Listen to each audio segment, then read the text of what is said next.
The sun hung mercilessly over the desert, a white-hot disk that drained color from everything beneath it. Heat waves shimmered above the parched earth, distorting the horizon like a fever dream. Through this wavering vision, a lone figure appeared, a woman running desperately across the unforgiving terrain. Ihawi's lungs burned with each ragged breath. Her deerskin dress was torn at the shoulder, dark with dried blood where the bullet had grazed her. 3 days of pursuit had left her lips cracked, her throat raw. Still she ran. Behind her, distant but persistent, came the sound of horses and men, hunters tracking prey. She stumbled, catching herself on hands that were scraped raw from falls on rock and cactus. Pain shot through her wounded shoulder. The world tilted, darkness creeping at the edges of her vision. Just ahead lay a dry riverbed, a ghost of water that had long since retreated from this forsaken place. If she could just reach it, perhaps hide among the rocks. Her legs finally surrendered. Ahawi collapsed at the edge of the riverbed, her body making a soft thud against the sand. The sound of pursuit grew louder. She turned her face to the sky, unwilling to meet death with her eyes to the ground. The blue above seemed to pulse with her fading heartbeat. A shadow fell across her face. This was it then. The end. But instead of pain, there came a voice, soft, weathered, speaking words she couldn't comprehend through the roaring in her ears. Then darkness claimed her completely. 20 miles away, the town of Broken Ridge squatted beneath the same punishing sun. Unlike the pristine desert, the town was all dust and noise, horses stamping, men shouting, the constant creaking of wagon wheels on hardened dirt. A single main street stretched between weather-beaten buildings, their paint long since surrendered to the elements. Inside the general store, Gabriel Reed stood at the counter, his tall frame casting a long shadow across the worn floorboards. At 40, his face carried more lines than his years warranted, deep grooves beside eyes that had seen too much death. His dark hair was streaked with silver at the temples, and he kept it longer than most men in town, as if he couldn't be bothered to remember to cut it. "Same as usual, Gabriel?" Harold Winters asked, gathering supplies without waiting for confirmation. The older man's movements were efficient, practiced from decades of serving the same provisions to the same faces. Gabriel nodded, his gaze fixed on a newspaper from 3 weeks ago. News traveled slowly to Broken Ridge. "Heard they're bringing in a wild one today," Harold said, glancing up from the sack of flour he was measuring. Blackwood caught himself an Apache woman trying to steal his horses, bringing her in for the cattle auction. Gabriel's eyes flickered up briefly, then back to the paper. "Not my concern," Harold shrugged. "Just making conversation.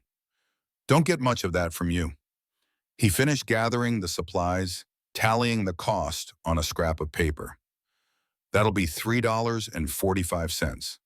Gabriel placed the coins on the counter, precise and orderly. "Any mail?" "Nothing this week." Gabriel nodded again, gathered his supplies, and stepped back into the glare of day.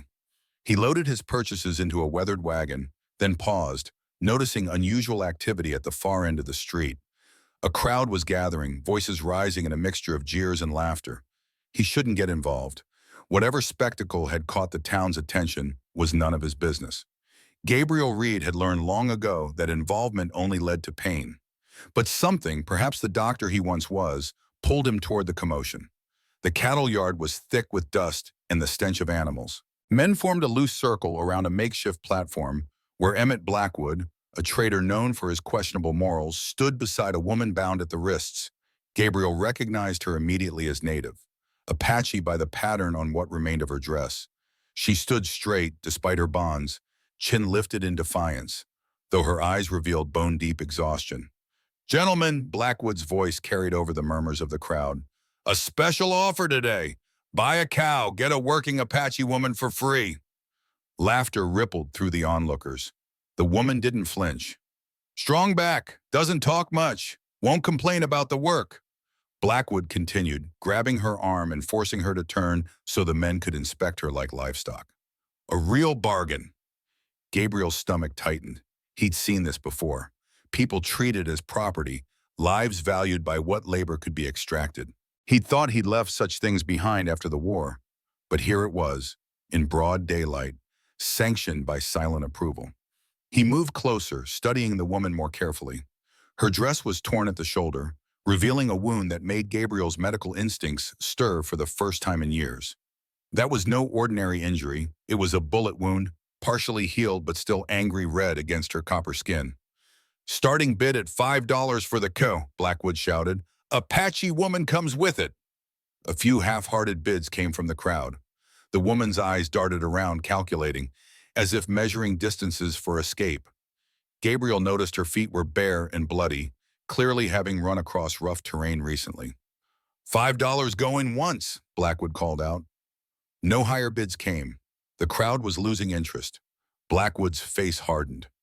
"Well, if you boys don't appreciate quality when you see it, I know the foreman at Silver Creek Mine does.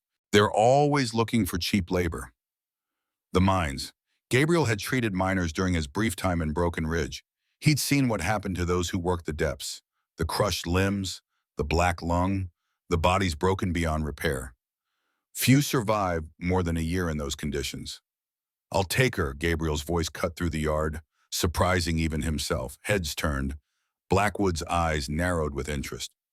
"Well, well, the good doctor speaks. You want the cow too, Reed?" "Just her," Gabriel replied, his tone flat but firm. Murmurs rippled through the crowd. A man stepped forward, squinting at Gabriel. "What you want with a savage, Doc? Thought you were done with healing folks." Gabriel met the man's gaze steadily. "What I do with her isn't your concern." Blackwood grinned, revealing tobacco-stained teeth. "Now, Doc, the deal is cow and woman together. Package deal." Gabriel reached into his pocket and placed a small stack of silver dollars on the platform. "That's $15, more than your cow's worth." Blackwood hesitated, greed warring with the desire to make things difficult. Greed won. He scooped up the coins. "She's all yours, Doc, though I never took you for the type to want such company." The woman's breathing quickened, her eyes now fixed on Gabriel. There was no relief in her gaze, only a different kind of calculation. She was merely passing from one captor to another in her mind. Gabriel stepped onto the platform and addressed her directly. "You're coming with me." He didn't touch her, didn't grab or pull. He simply turned and stepped down, expecting her to follow. She hesitated, looking from Gabriel to Blackwood to the crowd. "Move, girl." Blackwood shoved her roughly, nearly sending her toppling off the platform. Gabriel turned back, catching her arm just enough to steady her. The moment she was balanced, he released his grip. That small detail, the immediate release, seemed to register with her. Her eyes met his, questioning. "Let's go," Gabriel said quietly. As they walked away, a voice called from the crowd. "Hey, Reed, you gonna break her in first or put her to work?" Gabriel stopped and turned slowly. He didn't speak, didn't threaten. He simply looked at the man with eyes that had seen battlefields strewn with the dead. The man's laughter died in his throat, and he looked away. Gabriel helped the woman onto the seat of his wagon, then climbed up beside her, keeping a respectful distance. As they pulled away from town, her body remained rigid, hands gripping the edge of the seat. She was clearly waiting for the other shoe to drop, for his true intentions to reveal themselves. They traveled in silence for nearly an hour, the landscape gradually changing from flat desert to rolling hills dotted with scrub brush and the occasional juniper tree. Finally, a small ranch came into view, a modest cabin with a barn, corral, and smokehouse. Nothing fancy but solid, built to withstand both winter cold and summer heat. Gabriel brought the wagon to a stop in front of the cabin. "This is it," he said, the first words spoken since they'd left town. The woman glanced around, taking in the isolation. No neighbors in sight, no one to hear a scream. Her knuckles whitened as she gripped the seat harder. Gabriel stepped down, then moved to her side of the wagon. "You can come down. I won't touch you unless you're falling." She studied him for a moment, then carefully climbed down on her own, wincing as her bare feet touched the ground. Up on the ridge behind the cabin, she noticed a row of wooden stakes driven into the ground. 7 of them, evenly spaced, like markers for graves that lacked proper headstones. Gabriel followed her gaze. "Come inside," he said, his voice giving away nothing. The cabin was sparse but clean, a table with 2 chairs, a small stove, shelves with basic supplies, a narrow bed in one corner. Tools hung on the walls, practical and well-maintained. No decorations, no personal touches beyond a single bookshelf with medical texts and a few dog-eared novels. Gabriel placed bread and a cup of water on the table. Eat, rest. She didn't move. No one will touch you here, he added, voice low but clear. Her eyes darted to his, searching for lies. She found none, but trust wasn't built so easily. Still, thirst and hunger eventually won out. She approached the table cautiously and took the smallest bite of bread, as if expecting it to be snatched away.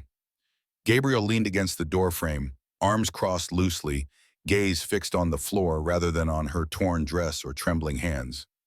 My name's Gabriel Reed, he said finally. She swallowed hard, forcing herself to speak through a throat tight with fear and uncertainty. Ahowie. He nodded once, not a smile, not a question, just acknowledgement, respect in its simplest form. You're safe here, he said, moving toward the stove. We'll figure out the rest after you eat. For the first time in days, maybe weeks, Ihawi felt her spine relax just slightly. She didn't trust him.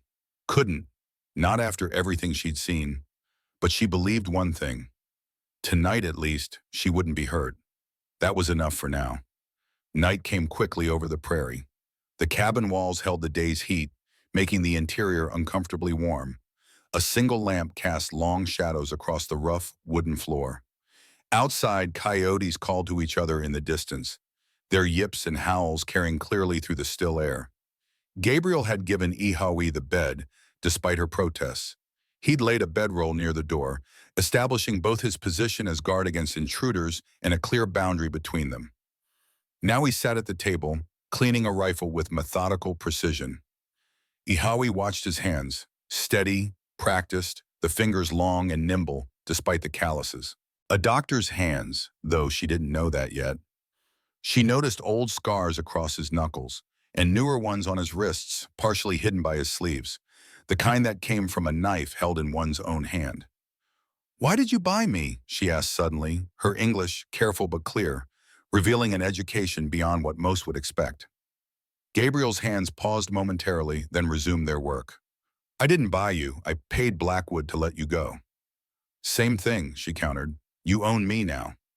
No, he said firmly, looking up at her for the first time since they'd entered the cabin. No one owns you here. You're free to leave whenever you want, he paused.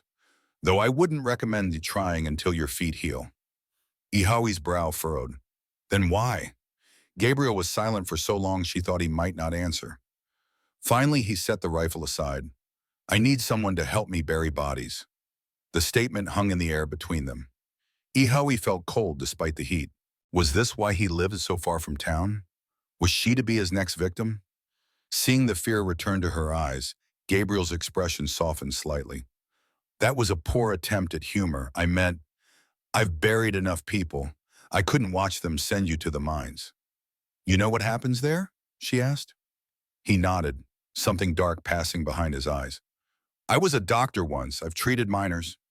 This new information shifted something in Ihawi's understanding of him. She glanced at his hands again, seeing them differently now. Was, he confirmed, offering nothing more. She should have pressed, should have tried to learn more about this strange man who had paid for her freedom only to give it back to her. But exhaustion pulled at her with relentless hands. Her eyelids grew heavy, her body finally surrendering to the first safe moment it had known in too long. Gabriel noticed. Sleep, he said quietly. Tomorrow will come soon enough. Ihawi meant to stay awake, to keep watch, to be ready to flee if needed. But the soft mattress beneath her, and the knowledge that the door was guarded, not against her escape, but against anyone who might enter, lulled her into the deepest sleep she'd known since her capture. Gabriel remained at the table long after she drifted off, watching the slow rise and fall of her breathing. Only when he was certain she was truly asleep did he roll up his sleeve, revealing the scars that mapped his wrists like rivers, some old and white, others pink and new. Evidence of pain too great to bear in silence, yet insufficient to end his life. He traced one of the scars with his thumb, then rolled his sleeve back down. He had failed to save so many. His wife, his daughter, the countless soldiers who had died under his care during the war. But perhaps, just perhaps, he could help this one woman find her way back to wherever she belonged. It wasn't redemption he sought. He knew better than to believe such a thing was possible. But it was something to do with hands that had forgotten how to heal. Morning arrived with pale light filtering through the cabin's single window. Gabriel woke first, as always, his body conditioned by years of military service to rise before dawn. Ihawi still slept, curled tight on her side, one hand clutching the edge of the thin blanket as if afraid it might be taken. He moved quietly, stoking the fire and putting coffee on to boil. The smell eventually roused her. She sat up quickly, eyes wide and alert, scanning the room before memory returned. "Morning," Gabriel said. Ihawi nodded but didn't speak. She watched him carefully, still measuring him, still uncertain. "Your shoulder needs tending," he said, nodding toward her wound. "I can help, if you'll let me." She instinctively covered the injury with her hand. "It's fine." "It's infected," he countered. "I noticed yesterday. If it's not cleaned properly, you could lose the arm. Or worse." Ihawi hesitated, weighing her options.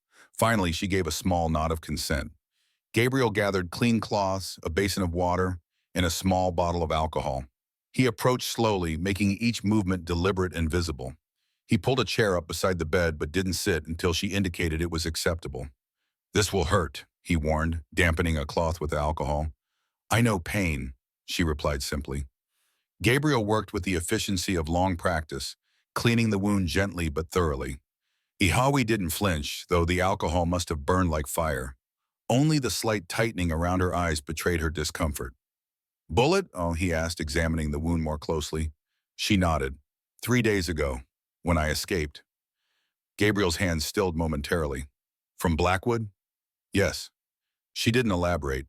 He continued working, applying a salve from a small tin. "How did you come to be his prisoner?" Ihawi was silent for so long that Gabriel thought she wouldn't answer. When she finally spoke, her voice was flat, as if reciting events that had happened to someone else. "My people were attacked 2 moons ago. Many died. Some scattered. I was taken." She paused. "I was sold twice before Blackwood." Gabriel's jaw tightened, but he kept his touch gentle as he wrapped a clean bandage around her shoulder. "And before the attack?" Something shifted in her eyes, a flash of the person she had been before capture. "I was a healer, like you, but different." "A medicine woman?" She shook her head slightly. "I learned both ways, from the elders and from the mission school." Her eyes met his directly for the first time. "I know your medicine and mine." Gabriel nodded, absorbing this information as he finished with the bandage. "You speak English well." "They insisted," she said, a touch of bitterness in her tone. He didn't ask who they were. He had seen enough of the world to know how the white man's civilization was forced upon native peoples. Instead, he stood and returned the medical supplies to a small shelf. "You should rest today," he said. "Let that shoulder heal. I have work to do outside." Ihawi watched him gather his hat and gloves. "What do you want from me?" she asked as he reached the door. Gabriel paused, his back to her. "Nothing. Everyone wants something." He turned slightly, profile illuminated by the morning light streaming through the door. "Rest, heal. When you're strong enough to decide your own path, you will." With that, he stepped outside, closing the door softly behind him. Ihawi stared at the door for a long time after he left. In her experience, men did not give without expecting something in return, especially the white men. There had to be a price for this shelter, this care. She just hadn't discovered it yet. She rose carefully, testing her strength. Her body ached from days of running and rough treatment, but she could stand, could walk. She moved to the window, watching as Gabriel crossed the yard to the barn. His movements were efficient, purposeful, those of a man accustomed to working alone. The cabin was small enough that she could explore it thoroughly in minutes. A trunk at the foot of the bed contained spare clothing. All male, all practical. A shelf held the few books, medical texts mostly, with a worn Bible and a copy of Whitman's Leaves of Grass that had been read so often the spine had cracked. In a small box on the highest shelf, she found the only personal items in the entire cabin: a tarnished wedding band, a child's wooden doll, and a daguerreotype of a woman with a solemn expression holding an infant. Gabriel's wife and child, presumably. Both gone now, if his solitary existence was any indication. Ihawi quickly replaced these items when she heard footsteps on the porch. Gabriel entered, carrying an armload of firewood. If he noticed her standing by the shelves, he didn't comment. There are clothes in the trunk that might fit you, he said, stacking the wood beside the stove. My wife was smaller than you, but anything's better than... He gestured vaguely toward her torn dress. Ihawi nodded. Thank you. He turned to leave again, but paused at the door. I'll be working the north pasture today. If you need anything, fire the rifle once. He nodded toward the gun he'd cleaned the night before, now hanging on pegs above the door. You would give me a weapon? A ghost of a smile touched his lips for the first time. I said you're free. I meant it. Then he was gone again, the door closing behind him with a soft click. Ihawi stood motionless in the center of the cabin, trying to understand this strange man who spoke to her as an equal, who tended her wounds with a doctor's skill, yet lived like a hermit with grief as his only companion. Who would give a rifle to a woman he barely knew? A woman most in town would consider a savage. She moved to the trunk and found a simple cotton dress that would indeed be too small, but with adjustments might serve until her own clothing could be properly repaired. As she changed, her gaze was drawn to the window in the ridge beyond, where those 7 stakes stood like sentinels against the sky. Not grave markers, she realized suddenly. Something else. Something a man might drive into the earth when his hands needed to create rather than destroy. Something to remind himself that life continued, even in this harsh land where more things died than lived. Fence posts. Unfinished. Abandoned mid-task when the will to continue had failed. Ihawi understood then what she was seeing, not just a man who had lost family, but a man who had lost purpose. The unfinished fence told a story no words could convey. It spoke of attentions interrupted by grief, of work begun with hope and abandoned in despair. She knew something of that feeling. She had been building her own life when raiders had destroyed her village, killed her family, torn her from everything familiar. She had been in the middle of becoming someone, a bridge between 2 worlds, using knowledge from both to heal. That journey, too, had been violently interrupted. Perhaps that was why Gabriel Reed had recognized something in her at the auction. Perhaps he had seen his own interrupted life reflected in her eyes. Ihawi moved to the door and opened it, stepping onto the porch for the first time as something other than a captive. The sun was climbing, its heat already building, but the air still carried the lingering coolness of night. She drew a deep breath, savoring the simple freedom of standing under an open sky without chains or watching eyes. In the distance, she could see Gabriel working, a solitary figure against the vastness of land and sky. For the first time since her capture, Ihawi allowed herself to consider a future beyond mere survival. Not hope. That was still too fragile, too easily crushed. But possibility. She glanced back at the rifle above the door. He had given her the means to defend herself, to hunt, to leave if she chose. Trust offered without demand for trust in return. Ihawi stepped back inside and began to put the cabin in order. Not because she was obligated, but because it was the first choice she'd been free to make in a very long time. The afternoon stretched long and hot. Gabriel worked steadily, mending fences in the north pasture, stopping only when the sun stood directly overhead, beating down with merciless intensity. He wiped sweat from his brow, taking a long drink from his canteen. From this vantage point, he could see the cabin clearly and the figure that now moved around the yard. Ihawi had ventured outside, apparently feeling secure enough to explore her surroundings. Gabriel watched as she examined the garden, long neglected but still producing a few hardy vegetables among the weeds. He should get back to work. The fence wouldn't fix itself. But he found himself observing her movements, careful, measured, those of someone taking stock of their environment. She moved like a healer, he thought, noting how she paused to examine certain plants, touching leaves and stems with knowing fingers. The sound of approaching horses snapped his attention away from Ihawi. 3 riders were approaching from the direction of town, dust rising from beneath their mounts' hooves. Gabriel recognized the lead horse immediately, a distinctive palomino belonging to Sheriff Clayton Morris. Cursing under his breath, Gabriel gathered his tools and headed back toward the cabin. He needed to reach Ihawi before they did. Morris wasn't known for his kindness toward native peoples. By the time he crossed the pasture, the riders were already dismounting in front of his cabin. Ihawi had retreated to the porch, her posture tense but dignified. She stood straight, chin lifted, though Gabriel could see the fear she was trying to hide. "Afternoon, Sheriff," Gabriel called out as he approached, deliberately casual. "What brings you all the way out here?" Clayton Morris was a tall man with shoulders broad from years of physical work before he had pinned on a badge. His face was weathered, eyes sharp beneath the brim of his hat. At 55, he carried the confidence of someone accustomed to command and to being obeyed. "Reed," he acknowledged with a curt nod. "Heard you made an interesting purchase in town yesterday." Gabriel set his tools down and moved to stand between the sheriff and the porch. "News travels fast." "Small town," Morris replied, his gaze shifting to Ihawi. "This her?" "This is Ihawi," Gabriel said pointedly. "She's my guest." Morris raised an eyebrow. "Guest? That what they're calling it these days?" He stepped closer, examining Ihawi with calculating eyes. "You know we've had reports of Apache raids 20 miles south? Burnt-out homesteads. Dead settlers. She has nothing to do with that." "No." Morris turned back to Gabriel. "How can you be so sure, Doc? You just met her yesterday." Gabriel's jaw tightened at the use of his old title. "She was half dead when I found her. Bullet wound in her shoulder. Feet torn up from running. She's not raiding anyone." Morris glanced at the two deputies who had accompanied him. "Jenkins, Crawford, take a look around the property. Make sure our doctor here isn't harboring any other guests." The men nodded and moved off, one toward the barn, the other circling behind the cabin. "That's not necessary," Gabriel said, voice hardening. "Just doing my job," Morris replied.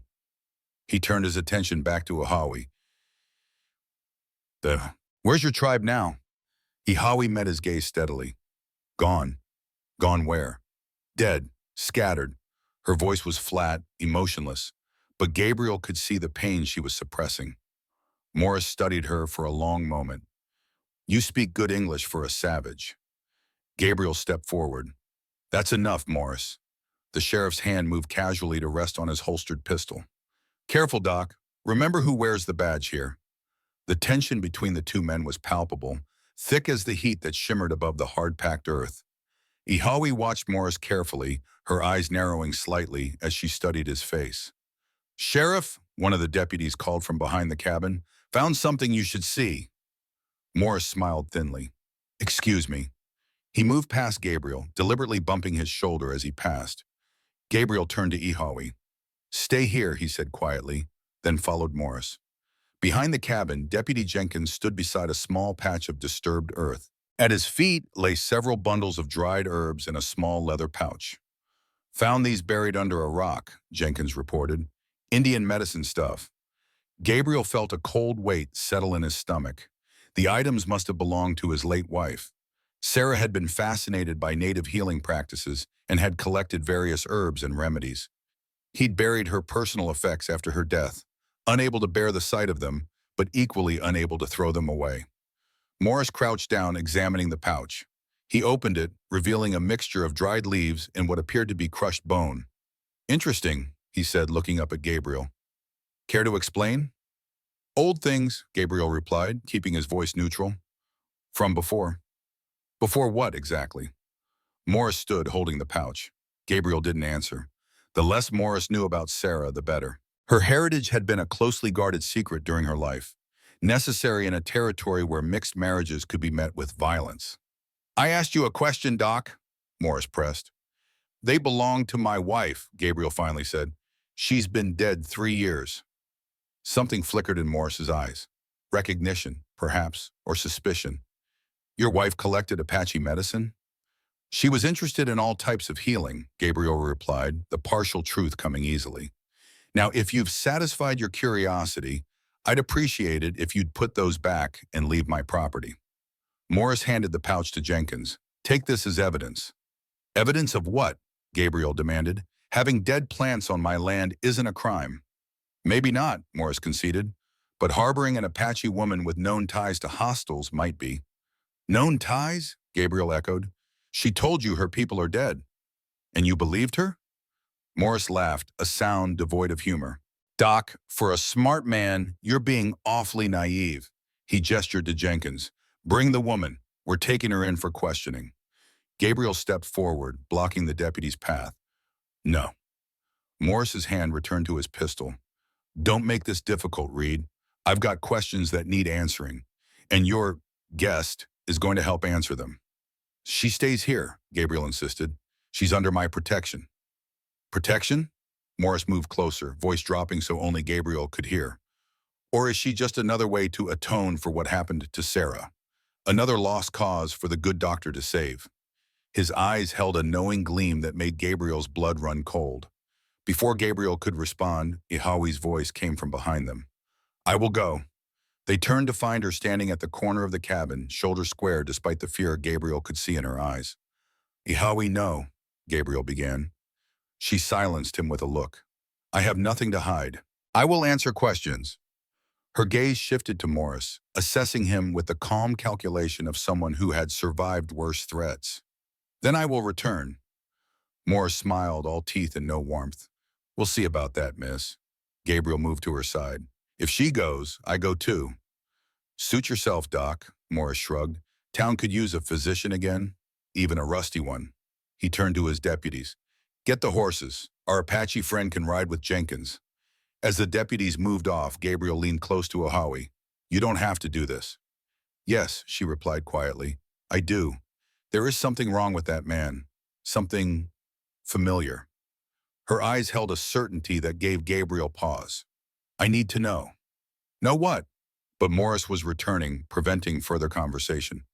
Let's go, folks. Got a nice cell waiting in town. As they mounted up, Ihawi behind Jenkins, Gabriel on his own horse, Gabriel caught sight of the ridge with its 7 unfinished fence posts. Monuments to intentions interrupted, to a life derailed by grief. Now watching Ihawi ride ahead of him, head held high despite returning to a town that had seen her sold like cattle just yesterday, Gabriel felt something stir within him that had been dormant for too long. Purpose. The journey back to Broken Ridge stretched longer than the actual miles. Dust rose in clouds around the horse's hooves, coating Gabriel's throat and stinging his eyes. He kept his gaze fixed on Ihawi's straight back as she rode in front of Deputy Jenkins. Despite her circumstances, she maintained a quiet dignity that spoke of inner strength greater than the bonds that had held her. Morris led their small procession, occasionally glancing back as if to ensure his prisoners hadn't somehow vanished into the vast landscape. The familiarity with which he navigated the terrain suggested he knew this country well, perhaps too well. As they approached town, Gabriel nudged his horse forward until he rode alongside Jenkins and Ihawi. When we get there, he said quietly to her, let me do the talking. Ihawi's eyes met his briefly. Your words won't matter to him. Maybe not, Gabriel conceded, but I still have some standing in town. He can't simply make you disappear. A shadow crossed her face. Others have. Before Gabriel could respond, Morris called back. Keep your distance, Reed. No conspiring with the prisoner. Gabriel fell back, a muscle working in his jaw. He hadn't fought for anyone or anything in years. The instinct felt rusty, almost foreign after so long spent in isolation. Yet here he was, preparing to challenge the town's authority for a woman he barely knew. Broken Ridge appeared on the horizon, a collection of weathered buildings shimmering in the late afternoon heat. People stopped their work to watch as the sheriff's party rode down Main Street, curiosity quickly turning to murmurs when they recognized Gabriel and the native woman from yesterday's auction. Morris dismounted in front of the jailhouse, a squat adobe building with barred windows and a heavy wooden door. Jenkins, take the woman inside. Crawford, stable the horses. He turned to Gabriel. You're free to go, Doc. Your presence isn't required. I'm staying, Gabriel replied, sliding from his saddle. Morris shrugged. Suit yourself. Just don't get in my way. Inside, the jailhouse was dimly lit and smelled of sweat, tobacco, and despair. 2 cells lined the back wall, empty save for straw pallets and buckets that served as crude toilets. Jenkins led Ihawi to the rightmost cell, unlocking the heavy door and gesturing her inside. She entered without resistance, her expression carefully neutral as the lock clicked shut behind her. Only then did she look at Gabriel, a silent question in her eyes. Now then, Morris said, settling behind a scarred desk and propping his boots up. Let's have a little chat. He fixed Ihawi with a hard stare. Where exactly did Blackwood find you? Near Yellow Creek, she answered, her voice steady. And what were you doing there? Running. Morris's eyes narrowed. From what? From men who killed my people. Your people, Morris repeated, a hint of mockery in his tone. The same people who've been raiding homesteads, killing white families, stealing livestock? Ihawi's chin lifted slightly. My people were peaceful. We traded with settlers. We did not raid. That's so? Morris leaned forward. Then explain why 3 farms south of here were burned to the ground last month. Why we found white women and children with their throats cut. Not by my tribe, she insisted. All you savages look the same to me, Morris countered. Gabriel stepped forward. That's enough, Morris. You have no evidence connecting her to any raids. The sheriff's cold gaze shifted to Gabriel. Stay out of this, Doc. This is official business. It's harassment, Gabriel replied. She was captured, abused, and sold. She's a victim, not a criminal. Morris stood slowly, his height allowing him to look down at Gabriel, despite their proximity. Funny how quick you are to defend her. Makes a man wonder what your interest really is. His eyes glinted. Or maybe I already know. Gabriel felt a chill run through him. Morris's words carried an implication he couldn't quite decipher, but the threat was clear enough. My interest is justice, Gabriel said evenly. Something that seems in short supply here lately. Morris smiled thinly. Justice is exactly what I'm after. He turned back to Ihawi. Where are the rest of your tribe hiding, the ones who escaped the incident? Something flickered across Ihawi's face. Recognition, then carefully concealed rage. She studied Morris more intently now, as if seeing him for the first time. I don't know, she said, each word measured. We scattered. I was alone when captured. I don't believe you, Morris replied. Your kind sticks together. Someone must know where you are, be looking for you. He moved closer to the cell. Tell me where they are, and maybe you walk out of here. Gabriel watched the exchange with growing unease. This wasn't about law enforcement. This was personal for Morris, though Gabriel couldn't understand why. Sheriff, he intervened, she's answered your questions. There's no legal basis to hold her. I'll determine that, Morris snapped. He turned back to Ihawi. You've got until morning to remember where your friends are hiding. Maybe a night in this cell will refresh your memory. With that, he strode to the door. Jenkins, stay here, keep an eye on them. He paused, looking back at Gabriel. You're welcome to wait outside, Doc, or go home. Your Apache friend isn't going anywhere. After Morris left, silence settled over the jailhouse, broken only by Jenkins shifting uncomfortably in his chair.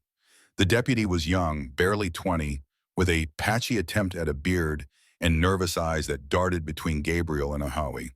Gabriel moved to the cell, keeping his voice low. Are you all right? Ihawi nodded, then glanced meaningfully at Jenkins before responding just as quietly. That man, the sheriff, I know him. Gabriel's brow furrowed. How? His voice, she whispered. He was there, at the massacre. Before Gabriel could respond, the jailhouse door opened again, admitting an elderly man with white hair and kind eyes behind wire-rimmed spectacles. Harold Winters entered, carrying a basket covered with a checkered cloth. Brought some supper, he announced, nodding to Jenkins. Martha thought you might be hungry, son. Jenkins stood quickly. Mr. Winters, you shouldn't be here. Sheriff's orders. Now, Harold interrupted gently. My wife's been feeding this town's lawmen for 30 years, Sheriff Morris included. I doubt he'd begrudge you a hot meal. He set the basket on the desk. Besides, I need a word with Dr. Reed here. Professional matter. Jenkins hesitated, then relented as the smell of freshly baked cornbread reached his nose. I suppose it's all right. Just be quick about it. Harold gestured for Gabriel to join him near the door, speaking in hushed tones. Whole town's talking about this. Morris is on the warpath, says she's connected to the raiders. She's not, Gabriel replied firmly. I believe you, Harold assured him, but Morris has the mayor's ear. They're pushing for a formal investigation, maybe even a military response against any Apache in the territory. Gabriel's stomach tightened. Based on what evidence? Fear doesn't need evidence, son. You know that. Harold glanced at Ihawi, who was watching them with alert eyes. Martha's sending a plate for her too. It's in the basket. Thank you, Gabriel said, genuine gratitude in his voice. Harold nodded. Just be careful, Gabriel. Morris has never been fond of you, and now you've given him reason to act on it. He lowered his voice further. There's talk. About Sarah. About what she really was. Gabriel felt as if the floor had dropped away beneath him. Sarah's heritage had been their most closely guarded secret. If that information became public knowledge now, I should go before Morris returns, Harold said, clapping Gabriel gently on the shoulder. Martha will stop by later with blankets. Nights get cold in here. After Harold left, Gabriel remained by the door, his thoughts racing. If Morris knew about Sarah, or even suspected, it would explain his particular interest in Ihawi. It would also make their situation far more dangerous than he'd initially realized. Jenkins had settled at the desk, hungrily devouring the meal Martha Winters had prepared. Taking advantage of the deputy's distraction, Gabriel moved back to Ihawi's cell. "Eat something," he said, passing her the plate Harold had mentioned through the bars. She accepted it but didn't immediately begin eating. "The old man is your friend?" "As close to one as I have," Gabriel admitted. Ihawi nodded, thoughtful. "He has good eyes, honest." She finally took a small bite of cornbread. "The sheriff, Morris. You should not challenge him." "I can handle Morris." "No," she said with quiet certainty. "He is dangerous, more than you know." Gabriel studied her face, seeing the shadow of old trauma there. "You said he was at the massacre. How can you be sure?" Ihawi set her plate aside and moved closer to the bars, her voice dropping to barely above a whisper. "When raiders came, I hid. I saw their leader, a man with a star on his chest and eyes like winter." She held Gabriel's gaze. "I heard his voice as he ordered his men to burn our lodges with people still inside. That same voice gave orders today." Gabriel felt cold despite the stuffy air of the jailhouse. "You're saying Morris led the attack on your village? That he's responsible for the deaths of your people?" "Yes." The word was simple, certain, heavy with conviction. "Why would a sheriff lead a raid on an Apache village? That's military territory." "For this," she replied, reaching beneath her borrowed dress to withdraw a small object she'd apparently kept hidden even through her captivity and sale. She pressed it into Gabriel's palm, a smooth stone, deep green with veins of gold running through it. Gabriel examined it, puzzled. "What is it?" "The white man calls it copper, but the green kind, what grows with it. My people found many stones like this. The men with the star came looking for them." Her eyes held his. "They killed for these rocks." Understanding dawned. Copper ore, mixed with malachite. Gabriel closed his hand around the stone. "There are men who would kill for a mineral deposit like that." "Men like him," Ihawi affirmed. Gabriel pocketed the stone. "If what you're saying is true, Morris won't let either of us leave here alive, not if we know what he did." "Yes," she agreed simply. "That is why you should go. Leave me. Save yourself." The suggestion caught him off guard. "What?" "You have helped me already, more than most would, but this is not your fight." Gabriel was silent for a moment, staring at this woman who, despite everything, was trying to protect him. "Maybe it should be," he said finally. Their conversation was interrupted by Jenkins clearing his throat quickly. "That's enough talking. Sheriff wouldn't like it." Gabriel stepped away from the cell, mind working furiously to develop a plan. If Morris truly was behind the massacre of Ihawi's people, then her imprisonment wasn't just unjust. It was potentially fatal. Morris couldn't afford to leave witnesses alive, especially now that his secret was at risk of exposure. Night fell over Broken Ridge, bringing with it a chill that seeped through the adobe walls of the jailhouse. Martha Winters arrived as promised with blankets and a pot of coffee for Jenkins, who had been joined by Deputy Crawford for the night shift. The kind-hearted woman slipped Gabriel a small vial when the deputies weren't looking, whispering, "Laudanum. Harold thought you might need sleep." Gabriel thanked her with a nod, understanding the real purpose of the powerful sedative. Harold was providing him with a means of escape, should it become necessary. After Martha left, Gabriel settled onto a bench against the wall, pretending to doze while actually observing the deputies. Jenkins was young and inexperienced, clearly uncomfortable with the situation. Crawford was older, harder, more loyal to Morris. Both were armed. Both would follow orders. Midnight came and went. The deputies took turns napping while the other kept watch. Gabriel waited, patient as only a battlefield surgeon could be, for the right moment. It came near 3 in the morning. Crawford had stepped outside to relieve himself. Jenkins was nodding off at the desk, head bobbing as he fought sleep. Gabriel moved silently to the coffee pot, still warm on the small stove, and emptied the vial of laudanum into it. When Crawford returned, Gabriel was back on his bench, eyes closed, breathing steady. "Coffee's still hot," Crawford muttered, pouring himself a cup. Jenkins roused himself. "Think I'll have some too. Getting too damn sleepy."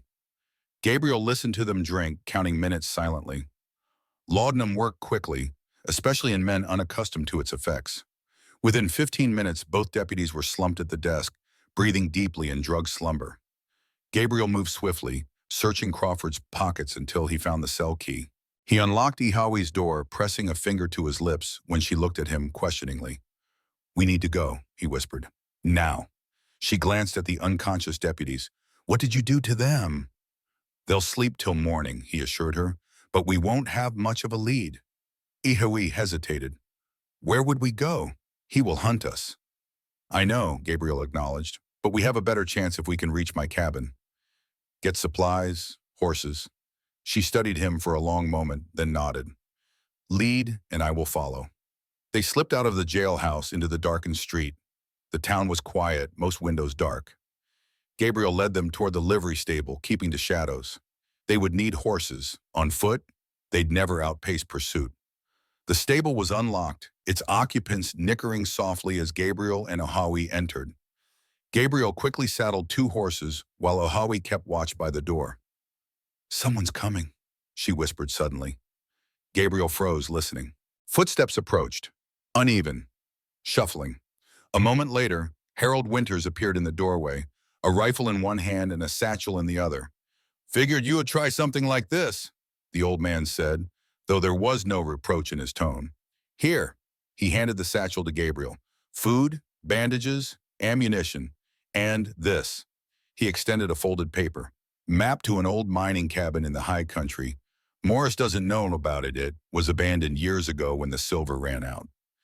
Gabriel accepted the items, momentarily speechless at this unexpected aid. "Why?" Ihawi asked, studying Harold intently. The old man's eyes softened. "Because I've seen what happens when good men do nothing." He looked at Gabriel. "And because you saved my Martha during the fever 3 years back." "Never forgot that." Gabriel clasped Harold's shoulder. "Thank you." Harold nodded. "Get going. I'll try to buy you some time in the morning. Say you overpowered Jenkins and Crawford." They mounted quickly, leading the horses out the back way to avoid the main street. As they reached the edge of town, Gabriel glanced back at the cluster of buildings that represented civilization in this harsh territory.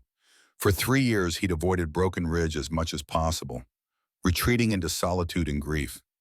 Now he was leaving it behind entirely, branded an outlaw for helping an Apache woman escape custody.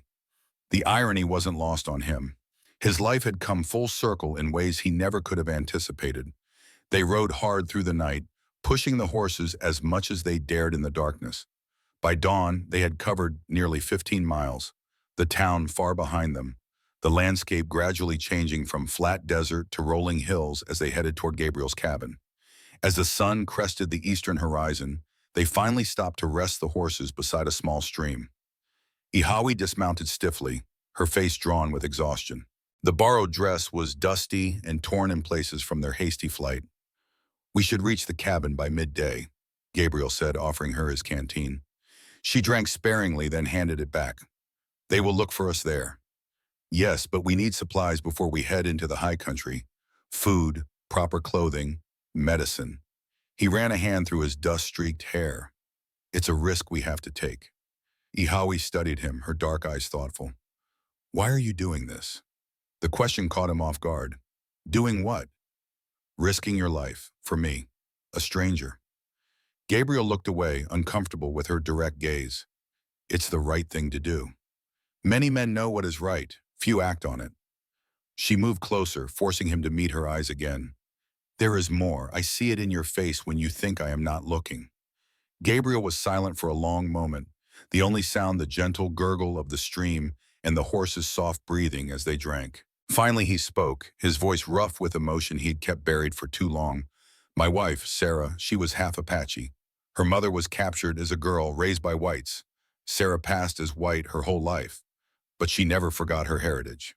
He paused, the confession difficult after years of guarding this secret. When I saw you in that auction, bound and being sold like cattle, I saw what could have happened to her if her secret had been discovered. Understanding dawned in Ihawe's eyes. The medicine pouch. It was hers. Gabriel nodded. She collected healing practices from both worlds. Said true medicine shouldn't recognize boundaries. A ghost of a smile touched his lips at the memory. She was stubborn that way. What happened to her? Ihawe asked gently.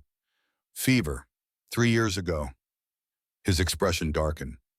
I was a doctor, and I couldn't save my own wife, or our daughter. Emma was only 7. His hand clenched involuntarily. After that, I couldn't be a healer anymore. Every patient I looked at, I saw them. My failures. Ihawe was quiet for a moment. Then she reached out, her hand covering his clenched fist. When a person dies, it is not always because the healer failed. Sometimes it is simply their time to journey to the stars. The simple words, free of judgment, reached a place within Gabriel that 3 years of isolation could not touch. His breath caught. I should have saved them, he whispered. Perhaps, Ihawe acknowledged, but you are saving me now. Her warm hand remained steady on his. Maybe this is why our paths crossed. Gabriel truly saw her then, not as a victim or obligation, but as a woman of remarkable strength who had survived unimaginable horrors yet retained her compassion. The moment stretched between them, fragile and significant. Then a distant sound broke the spell, the faint thunder of hoofbeats, still far off but approaching. Riders, Ihawe said, pulling her hand away and standing alert. Gabriel rose quickly.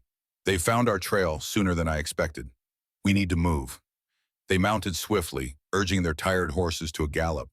The cabin was still hours away, and their pursuers were gaining ground with fresher mounts. Gabriel's mind raced, calculating distances and options. There's a canyon 2 miles east, he called to Ihawe. Narrow passage, easy to defend. We might be able to lose them there. She nodded, following as he veered eastward. The terrain grew rougher, rocky outcroppings rising from the earth like the bones of ancient beasts.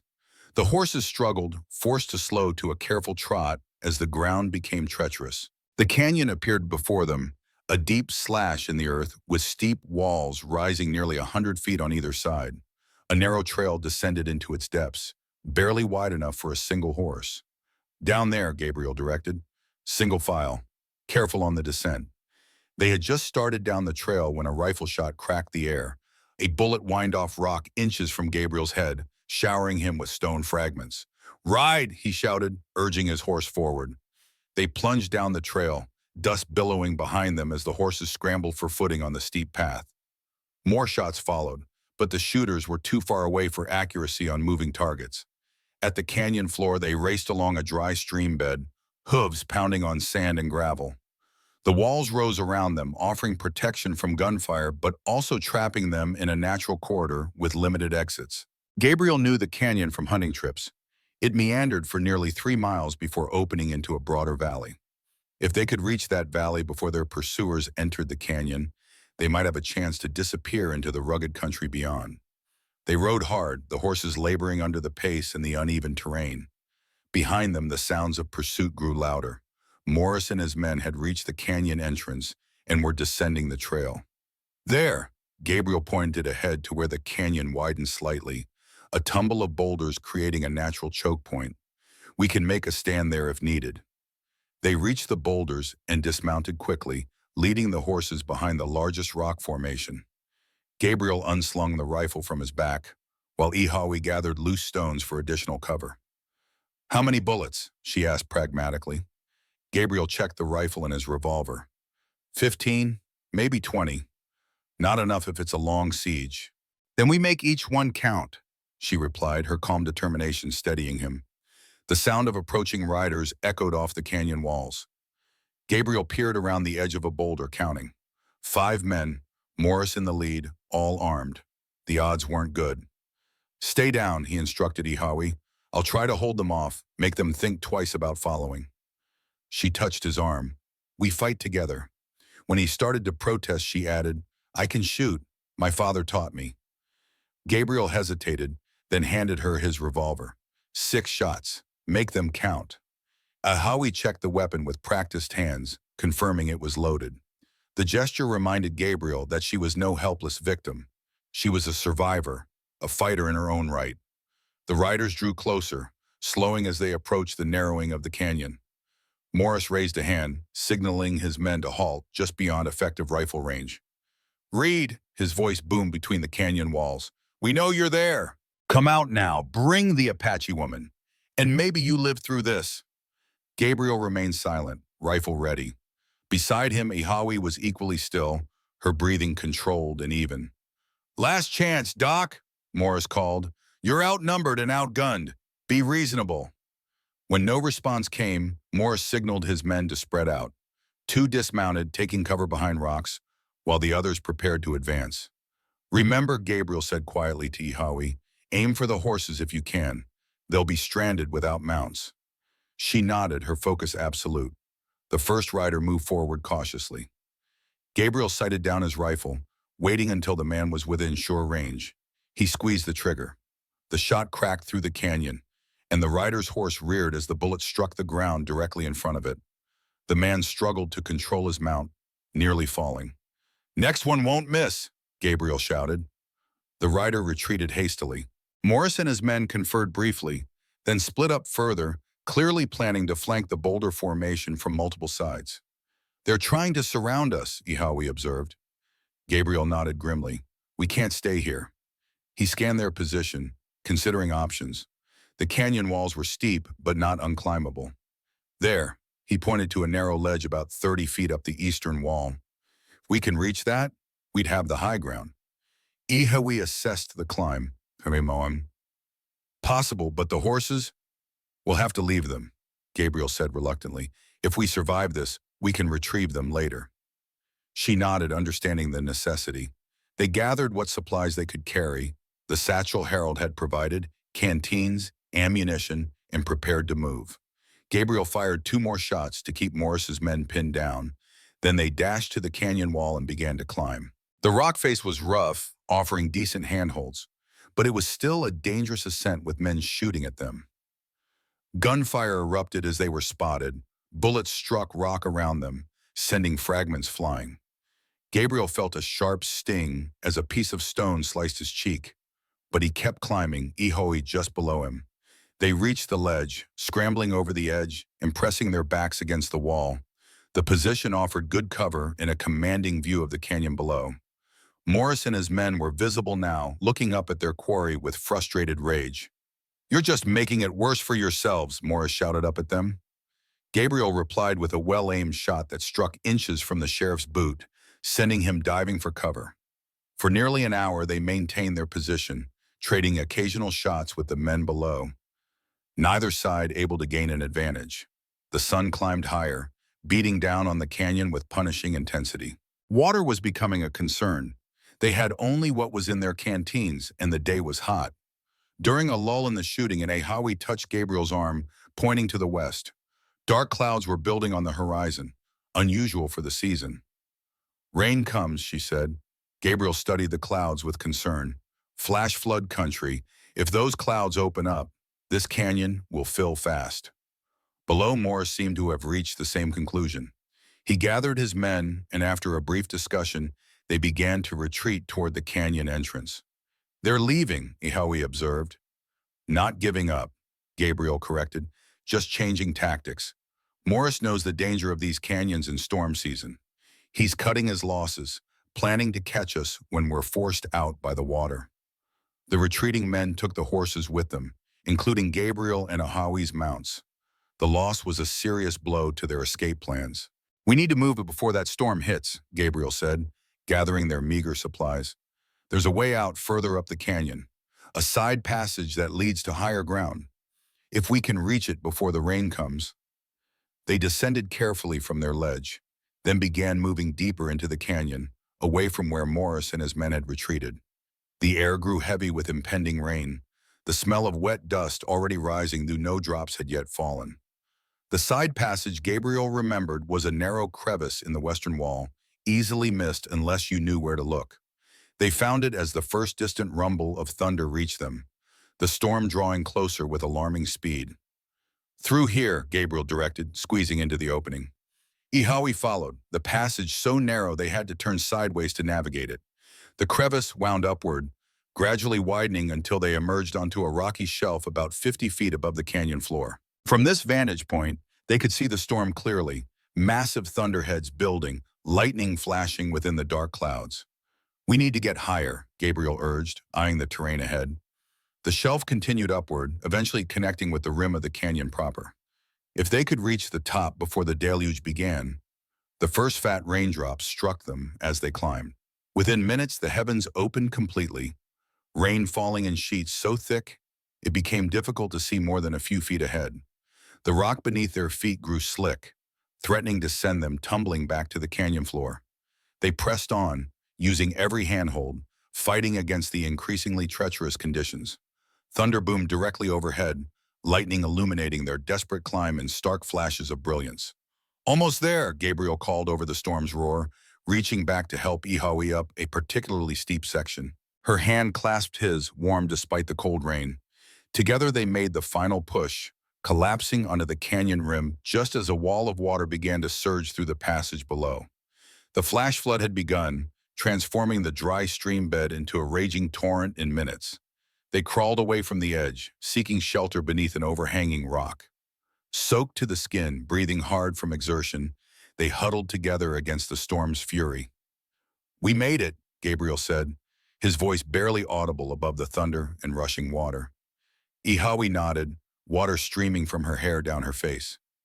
"Your cheek is bleeding," she observed, reaching up to touch the cut he'd sustained during their climb. "It's nothing," he assured her, though the concern in her eyes stirred something forgotten within him. They remained under the overhang as the storm raged, the shared warmth of their bodies the only comfort in the cold, wet wilderness. The closeness was necessary for survival, yet it carried an intimacy neither had expected. Ihawi's head eventually came to rest against Gabriel's shoulder as exhaustion claimed her. Gabriel stayed awake, keeping watch though it seemed unlikely Morris would brave the storm to continue pursuit. He studied Ihawi's face in repose, noticing for the first time the small scar at her temple, the proud line of her jaw, the dark lashes resting against her cheeks. She was beautiful, he realized with the start. Not in the conventional way valued by white society, but with a strength and grace that transcended cultural boundaries. The realization unsettled him. After 3 years of emotional isolation, this woman had somehow bypassed his defenses. Her eyes opened, meeting his. They looked at each other, the storm and danger momentarily forgotten. Something unspoken passed between them, a recognition of kindred spirits. Then she reached up, her fingers gently touching the cut on his cheek. "When storm passes," she said softly, "I will find herbs to heal this." The simple offer, healer to healer, brought an unexpected lump to Gabriel's throat. He nodded, not trusting himself to speak. They remained thus, caught in a moment of connection neither had sought, yet both now seemed unwilling to break, as the storm gradually spent its fury over the wild, untamed land they'd fled into. Beyond the shelter of their rocky overhang, the world was being transformed by the deluge, water carving new channels, washing away old marks, creating a landscape renewed. It seemed fitting somehow, a mirror to the internal transformation neither of them could yet fully comprehend. The storm continued its assault, but within their small shelter, something fragile and unexpected had taken root, something that, like the desert plants after rain, might yet blossom in the harsh environment that had tried to destroy them both. The storm surrendered to silence as abruptly as it had begun. Darkness crept across the land, the last rays of sunlight painting the clouds in crimson and gold before surrendering to the night. Water still rushed through the canyon below, but the flooded peaked, now beginning its gradual recession back to dry earth. Gabriel stirred, stiff from hours spent in the confined space beneath the overhang. Beside him, Ihawi slept, her breathing deep and even. Exhaustion had finally claimed her completely, the constant vigilance of survival momentarily suspended. He moved carefully, not wanting to wake her. Their situation remained precarious. They had survived the immediate danger of both pursuit and flood, but now faced new challenges. No horses, limited supplies, and the vast wilderness stretching in all directions. Morris would assume they had either drowned in the flash flood or escape to higher ground. He would be searching again by morning. Gabriel eased himself out from the overhang to survey their surroundings. The storm had left everything drenched, water pooling in rocky depressions and streaming down every surface. The air felt cleaner, though, the relentless dust temporarily settled by the rain. Stars emerged overhead, brilliant against the darkening sky. Gabriel oriented himself using the North Star, confirming what he already suspected.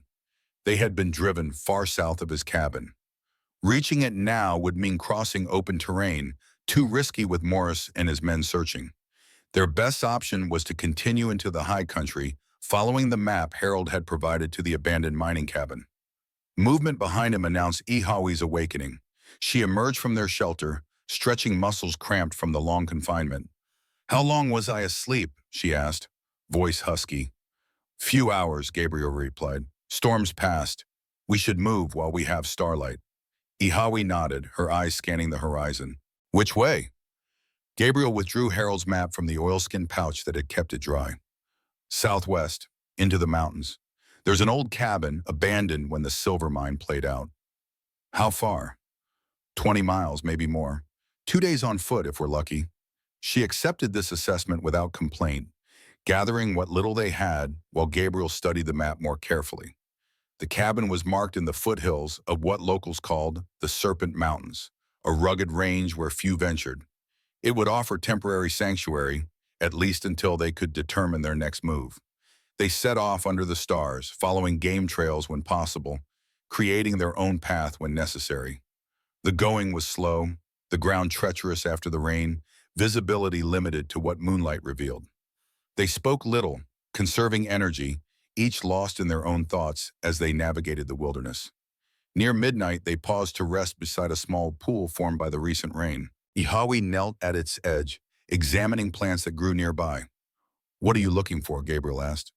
"Medicine," she replied, carefully harvesting leaves from a scrubby bush. "For your cut and other things we might need." Gabriel watched as she worked, her hands moving with the certainty of long practice. "You said you were a healer among your people." "Yes." She continued gathering, selecting only certain plants, leaving others untouched. "My grandmother taught me the old ways. Then the mission school taught me your medicine. I learned both." "Like Sarah," Gabriel said softly. Ihawi glanced up at him. "Your wife? She walked between worlds too?" "She tried. It wasn't easy. She kept much of herself hidden." "We all wear masks," Ihawi observed. "Some by choice, others because we must survive." The simple truth of her statement resonated with Gabriel. He had worn his own mask for years, the stoic recluse, hiding grief behind isolation, burying guilt beneath silence. Even now, there were parts of himself he kept hidden, truths he hadn't shared. Ihawi finished gathering plants and returned to his side, crushing leaves between her fingers to release their essence. "This will help the wound," she said, reaching up to apply the poultice to his cheek. Her touch was gentle but confident, a healer's touch. Gabriel remained still, acutely aware of her proximity, of the faint herbal scent that rose from the crushed plants, of the warmth of her fingers against his skin. "You have healed many," she observed, studying the cut with professional detachment. "Yes," he acknowledged. "Before." "Why did you stop?" The question was direct, without judgment. Gabriel looked away. "I told you, after Sarah and Emma died." "No," she interrupted gently. "The truth, not what you tell yourself." Her perception was unsettling. Gabriel had repeated his explanations so often, to himself, to others, that it had become a shield, a convenient narrative that protected him from deeper truths. "I was afraid," he admitted finally, the words difficult after so long unspoken. "Not of failing again, of succeeding, of continuing to live when they couldn't." Ihawi nodded, understanding in her eyes. "Survivor's guilt. My people have another name for it, the shadow that walks beside you." "How do your people cure it?" "They don't," she said simply. "You learn to walk with the shadow, to carry it without letting it consume you." She finished applying the poultice, her hand lingering briefly against his cheek. "You honor the dead by living fully. That is how they continue." Her words penetrated defenses Gabriel hadn't realized he still maintained. The idea that he might honor Sarah and Emma not through perpetual grief, but through embracing life, it was a concept both foreign and strangely compelling. Before he could respond, Ihawi stiffened, her head turning sharply toward the north. "Someone comes," she whispered. Gabriel listened, hearing what had alerted her, the distant sound of horses moving cautiously over rocky ground. Morris had not been deterred by the storm after all. "This way," Gabriel urged, leading her away from the pool into a dense thicket of juniper and sage. They crouched low, watching as riders appeared on the ridge they had crossed an hour earlier. 5 men, silhouetted against the night sky, scanning the terrain with methodical precision. "How did they find our trail so quickly?" Gabriel murmured. Ihawi's eyes narrowed. "The one on the right, he tracks like Apache." Gabriel studied the rider she indicated, a lean figure who rode slightly apart from the others, frequently dismounting to examine the ground. "A scout? Working for Morris?" "Yes, some of my people work for white men. Scouts, trackers. They have no choice if they want to live." The implications were clear. With an Apache tracker, their chances of escaping detection had just diminished significantly. They would need to be far more careful about leaving signs of their passage. They remained hidden until the search party moved on, following a false trail that veered eastward away from their actual route. Only when the riders had disappeared from view did Gabriel and Ihawi resume their journey, now moving with greater caution, taking pains to leave minimal trace of their passing. The night deepened around them. Clouds returned, obscuring the stars and making navigation more challenging. They pushed on, knowing that stopping for too long risked capture. Fatigue made their progress increasingly difficult, but fear provided sufficient motivation to continue. Dawn found them in rough, broken country, a landscape of jutting rock formations and deep ravines, sparsely vegetated but offering abundant hiding places. They took shelter in a narrow crevice between towering boulders, finally allowing themselves a few hours' rest while the sun climbed higher. Gabriel leaned back against stone, every muscle aching from the night's exertions. "We should reach the foothills by nightfall," he said, consulting the map again. "The cabins may be another half-day beyond that." Ihawi nodded, her own exhaustion evident despite her stoic demeanor. She had removed the makeshift poultice from Gabriel's cheek and was examining the cut with critical eyes. "It heals," she pronounced. "No infection." "Your medicine works," Gabriel acknowledged. A ghost of a smile touched her lips. "All medicine works, if you understand it." She settled beside him, close enough that their shoulders almost touched. "You should sleep first. I will watch." Gabriel wanted to protest, to insist that he could continue, but fatigue made the offer too tempting to refuse. "Wake me in 3 hours," he instructed, already feeling consciousness slipping away. "Then you rest." He was asleep before he could finish the sentence, descending into darkness so profound that not even dreams could penetrate it. He woke to Ihawi's hand on his arm, her expression urgent. "Riders," she whispered, "coming this way." Gabriel was instantly alert, sleep forgotten. The sun had moved across the sky. He had slept longer than the agreed 3 hours. "How many?" "3, not Morris, different men." Gabriel peered cautiously from their hiding place. 3 riders approached from the west, rough-looking men with the weathered appearance of those who live beyond civilization's boundaries. Prospectors, perhaps, or hunters. They showed no signs of being part of Morris's search party, but that didn't mean they weren't dangerous. "Stay hidden," Gabriel advised. "Let them pass." The riders drew closer, stopping at a small seep where water trickled from between rocks. As they dismounted to refill canteens, their conversation drifted to Gabriel and Ihawi's position. "Telling you, Jackson, that bounty's real. $500 for the doc, 1,000 for the Apache woman. Dead or alive?" "Didn't specify. Easy or dead, I reckon." Gabriel felt Ihawi tense beside him. Morris had placed bounties on their heads, substantial ones.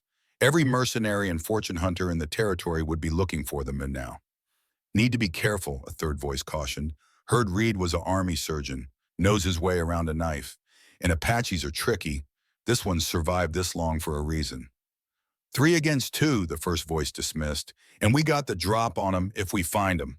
Morris said they're headed for the high country, probably that old ghost town in Devil's Canyon." The men remounted, continuing their journey westward. Gabriel waited until they were well out of sight before speaking. They're searching the wrong area, he said with quiet relief. But there will be others. Many others, Ihawi agreed grimly. For that price. Gabriel's mind raced. The bounty changed everything. They could no longer risk seeking shelter at the mining cabin. It would be among the first places searched. They needed a new plan, somewhere unexpected to hide while they determined their next move. We can't go where Harold suggested, he said, refolding the map. Too obvious now. Ahawi studied him thoughtfully. Your cabin? Morris will have men watching it. Yes, she agreed, but perhaps that is why we should go there. Gabriel frowned. That makes no sense. They expect us to flee, to hide, not to return to the first place they would look. Her eyes held a strategic intelligence that reminded Gabriel she was the daughter of a tribal leader. We go when darkness comes, take what we need, then disappear before dawn. It was risky, perhaps foolishly so. But the alternative was to wander the wilderness with inadequate supplies, pursued by an ever-growing number of hunters. At least at the cabin they could obtain food, proper clothing, weapons, and medicines that might prove essential to their survival. It's 20 miles north, Gabriel said, considering. If we travel through the night, we might reach it before dawn, but we'd need to leave immediately after sunset. Ihawi nodded. Then we rest now. Conserve strength. They shared the last of their meager rations, jerky and hardtack from Harold's satchel, washed down with water from their nearly empty canteens. The food was barely sufficient to dull the edge of hunger, but it would have to sustain them until they reached the cabin. As the sun began its descent toward the western horizon, they prepared to move again. Gabriel studied Ihawi as she readied herself, noting the determined set of her shoulders despite the exhaustion evident in the shadows beneath her eyes. She had endured capture, sale, imprisonment, and now a desperate flight across harsh terrain, yet she showed no signs of surrendering to despair. You're stronger than most, he observed quietly. She glanced at him, a question in her gaze. Most would have broken by now, he clarified, given up. Ihawi's expression softened slightly. My grandmother taught me, when the path is darkest, that is when you must be strongest. She adjusted the satchel strap across her shoulder. Besides, I am not alone on this path. That makes it easier to walk. The simple acknowledgement of their shared journey affected Gabriel more deeply than he expected. For 3 years he had walked his path in solitude, bearing grief and guilt as solitary burdens. Now, unexpectedly, he found himself walking alongside another, not just physically, but in deeper, less tangible ways. They set off as the sun touched the western mountains, bathing the landscape in golden light that gradually surrendered to the encroaching darkness. Their pace was steady but cautious, always alert for signs of pursuit. The terrain grew more familiar as they moved northward, Gabriel recognizing landmarks from hunting expeditions. Night fell completely, the darkness profound without moon or stars to guide them. They navigated by instinct and memory, Gabriel leading them along ridge lines and dry washes that offered the most direct route toward his cabin. They spoke little, conserving energy and maintaining vigilance. The night was alive with sounds, coyotes hunting in the distance, the soft hoot of owls, the rustle of small creatures in the underbrush. Ordinary sounds of a wilderness night, yet each one carried potential danger, the possibility of human hunters moving through the darkness. Near midnight, they paused to rest in the shelter of a rock overhang. Gabriel's water was gone, his canteen empty. Ihawi silently offered hers the last few precious swallows. He accepted with a nod of thanks, rationing it carefully before returning the canteen. We're making good time, he said. Should reach the cabin an hour or so before dawn. Ihawi nodded, then stiffened suddenly, her head turning toward the north. Fire, she said, nostrils flaring slightly.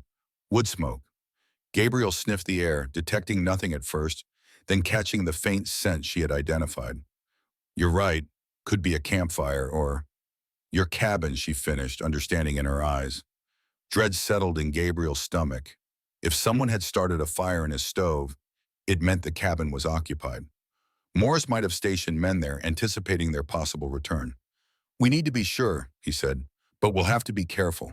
They continued northward with heightened caution, using every available cover, moving in short bursts between concealing features of the landscape. The smell of smoke grew stronger, and eventually a faint glow became visible in the distance. Light from a window, perhaps, or a lantern outside. As they drew closer, the cabin took shape against the night, a dark silhouette with a thin wisp of smoke rising from the chimney. A single light burned inside, visible through the window. They crouched behind a cluster of boulders about 200 yards from the cabin, observing. A horse was tethered outside, just one, not the multiple mounts that would indicate a larger party. One man, Gabriel whispered, probably a lookout. Ihawi studied the scene intently. Or a bounty hunter, waiting.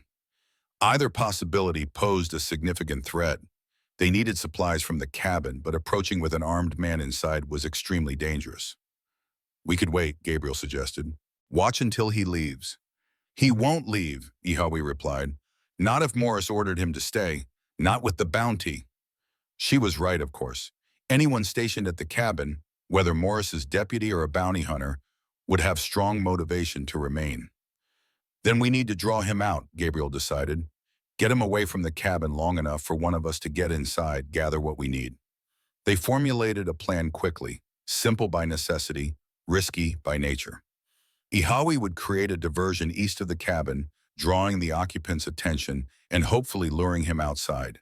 Meanwhile, Gabriel would circle around and enter through the rear window, collecting essential supplies while the man was distracted.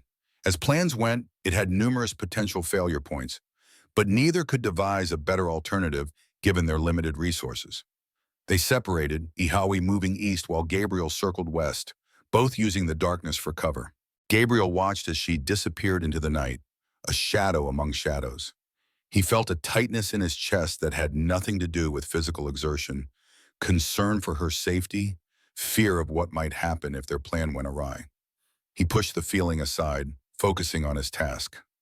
Circling wide around the cabin, he approached from the rear where a small window overlooked what had once been Sarah's garden. The window was unlatched. He had never seen the need for securing it, living so far from town. Gabriel waited, watching for Ihawi's signal. Minutes stretched, tension building with each moment of silence. Then it came, a series of sharp cracks like branches breaking, followed by a rustling that suggested something large moving through brush. The reaction was immediate. Light flared inside the cabin as a lantern was raised. A man's shape appeared at the front window, peering out toward the source of the disturbance. After a moment's hesitation, the door opened, and the figure emerged, rifle in hand. "Who's there?" a gruff voice called. "Show yourself!" More rustling came from the darkness, drawing the man further from the cabin. Gabriel recognized the ruse. Ihawi was creating the impression of movement without actually revealing herself, using the man's imagination against him. When the man had moved about 30 yards from the cabin, Gabriel made his move. He eased the window open and slipped inside, landing softly on the wooden floor. The cabin's interior was dimly lit by the dying fire in the stove and the lantern the man had left on the table. Working quickly, Gabriel gathered what they needed most: his medical bag from beneath the bed, ammunition for the rifle, preserved food from the pantry, a canteen of water, and warmer clothing for both of them. He stuffed everything into a canvas pack, aware that each passing second increased the danger. Outside, the man's voice came again, more insistent. "I know someone's out there. Come out now, or I start shooting." Gabriel finished gathering supplies and moved back to the window. As he prepared to exit, something caught his eye: the small wooden box on the high shelf containing Sarah's wedding band, Emma's doll, and the daguerreotype. After a moment's hesitation, he took the box and added it to the pack. He was about to climb through the window when a shot rang out, followed by a curse. The man had apparently lost patience and fired at shadows. Gabriel froze, listening. Footsteps approached the cabin, the man returning, presumably to reload or gather additional ammunition. Gabriel had only seconds to make his escape. He slipped through the window just as the cabin door opened, dropping to the ground outside and pressing himself against the wall. Inside, the man moved around, muttering to himself. "Damn coyotes, probably. Getting jumpy out here alone." Gabriel eased away from the cabin, staying in the deepest shadows, making his way toward the rendezvous point he and Ihawi had established, a distinctive juniper tree about a quarter-mile north of the cabin. He reached it without incident, but found no sign of Ihawi. Minutes passed, each one increasing his concern. Had she been captured? Injured? The possibility that she might have abandoned him crossed his mind briefly, but he dismissed it. They had come too far together for such betrayal. Just as he was considering returning to search for her, a soft sound alerted him to movement nearby. Ihawi materialized from the darkness, moving with the silent grace of one accustomed to traveling unseen. "You're late," he whispered, relief making the words harsher than intended. "I had to circle wide," she explained. "He nearly saw me when he fired." Gabriel noticed a dark stain on her sleeve. "You're hurt." She glanced down dismissively. The bullet passed through brush, just a scratch from wood splinters. Despite her assurance, Gabriel made a mental note to check the injury once they were safely away. "We should move." He may decide to patrol the perimeter. They traveled north, putting distance between themselves and the cabin as quickly as possible. The pack Gabriel had filled was heavy but necessary, the supplies inside potentially the difference between survival and death in the days ahead. When they had gone several miles, they paused to rest and assess their situation. Gabriel opened the pack, showing Ihawi what he had managed to salvage. "Food enough for a week if we're careful," he said. "Water, ammunition, medical supplies. And these, or he held up two items, a compass and a detailed map of the territory that had been tucked into his medical bag. Ihawi examined the map with interest. "Where do we go now?" It was the question Gabriel had been pondering since their original destination had been compromised. They couldn't stay in this territory, not with Morris's influence and the bounties on their heads. They needed to go somewhere beyond his reach. "Here," he said finally, pointing to a location on the map. "The Colorado Territory. Morris has no authority there, and it's far enough that bounty hunters might think twice about following." "How far?" 100 miles, maybe more, through rough country. Ihawi studied the route he indicated, her expression thoughtful. "That would take us near the Black Mesa." "Yes, why?" She hesitated, then reached into a small pouch tied at her waist, withdrawing the green stone she had shown him in the jailhouse. "There are more of these there. Many more. It is where my people were when the attack came." Understanding dawned. "The copper deposit Morris is after." She nodded. "He knows it is there, but not exactly where. That is why he hunts survivors. To find it." Gabriel considered this new information. Black Mesa was directly on their route to the Colorado Territory. It was also likely to be an area Morris would search intensively, given his interest in the copper deposit. "It would be dangerous," he said. "Morris might anticipate us going there." "Yes," Ihiwi agreed, "but it is also where some of my people may have escaped to, hidden caves known only to the Apache." The possibility of finding survivors of her tribe, perhaps family members she had thought lost, was clearly significant to her. Gabriel could see the hope in her eyes, carefully contained but present nonetheless. "Then we go to Black Mesa," he decided. "Find your people if they're there. Then continue to Colorado." Relief softened her features momentarily. "Thank you." They rested for a few hours, sharing a small portion of the food Gabriel had brought. As dawn approached, they moved again, now heading northeast toward Black Mesa, a journey that would take them through some of the most unforgiving terrain in the territory. The day passed in a grueling cycle of travel and brief rest, always alert for signs of pursuit. The landscape gradually changed, becoming more rugged, rocky outcroppings giving way to steeper formations as they approached the mesa country. By evening, they had covered nearly 20 miles, a remarkable distance given their exhaustion and the difficult terrain. They made camp, if such a minimal stopping place could be called that, in a shallow cave formed by an overhanging ledge. Gabriel built a small, smokeless fire using dry sage, just enough to ward off the desert night's chill. They ate sparingly, conserving their limited supplies, then settled side by side against the cave wall. "We should reach the base of Black Mesa by tomorrow evening," Gabriel said, studying the map by firelight. Ihawi nodded, her gaze fixed on the small flame. "My father would bring us there in summer, when the juniper berries ripened." Her voice carried a wistfulness rarely present in her typically pragmatic speech. "He said the mesa was the backbone of the earth, holding up the sky." Gabriel watched her as she spoke, struck by the rare glimpse into her past. "You miss him." "Yes." She drew her knees up, wrapping her arms around them. "He died in the attack. I saw it happen. He fought so others could escape." I'm sorry, Gabriel offered, the words inadequate but sincere. She acknowledged his sympathy with a slight nod.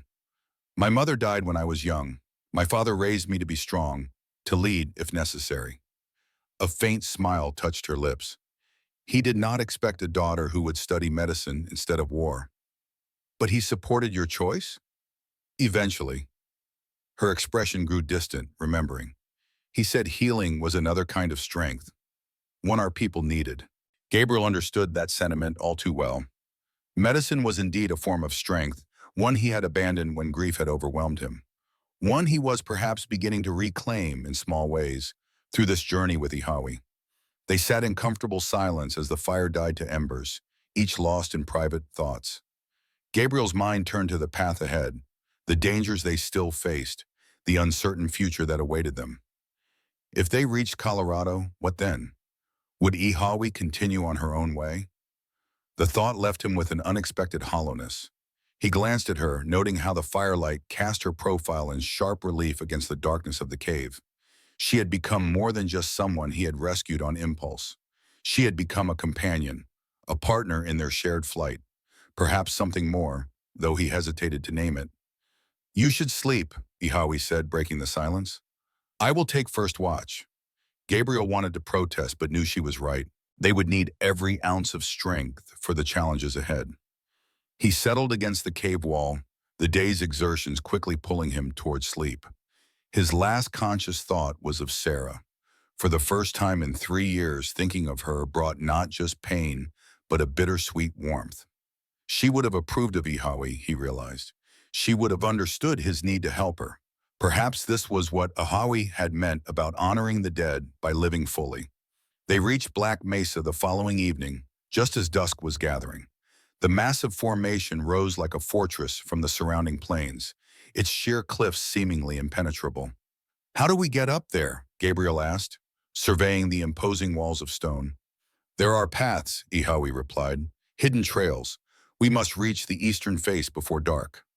They skirted the base of the mesa until they reached its eastern side. There, as twilight deepened the shadows, Ihawi led them to what appeared to be a solid rock face partially concealed by scrubby vegetation.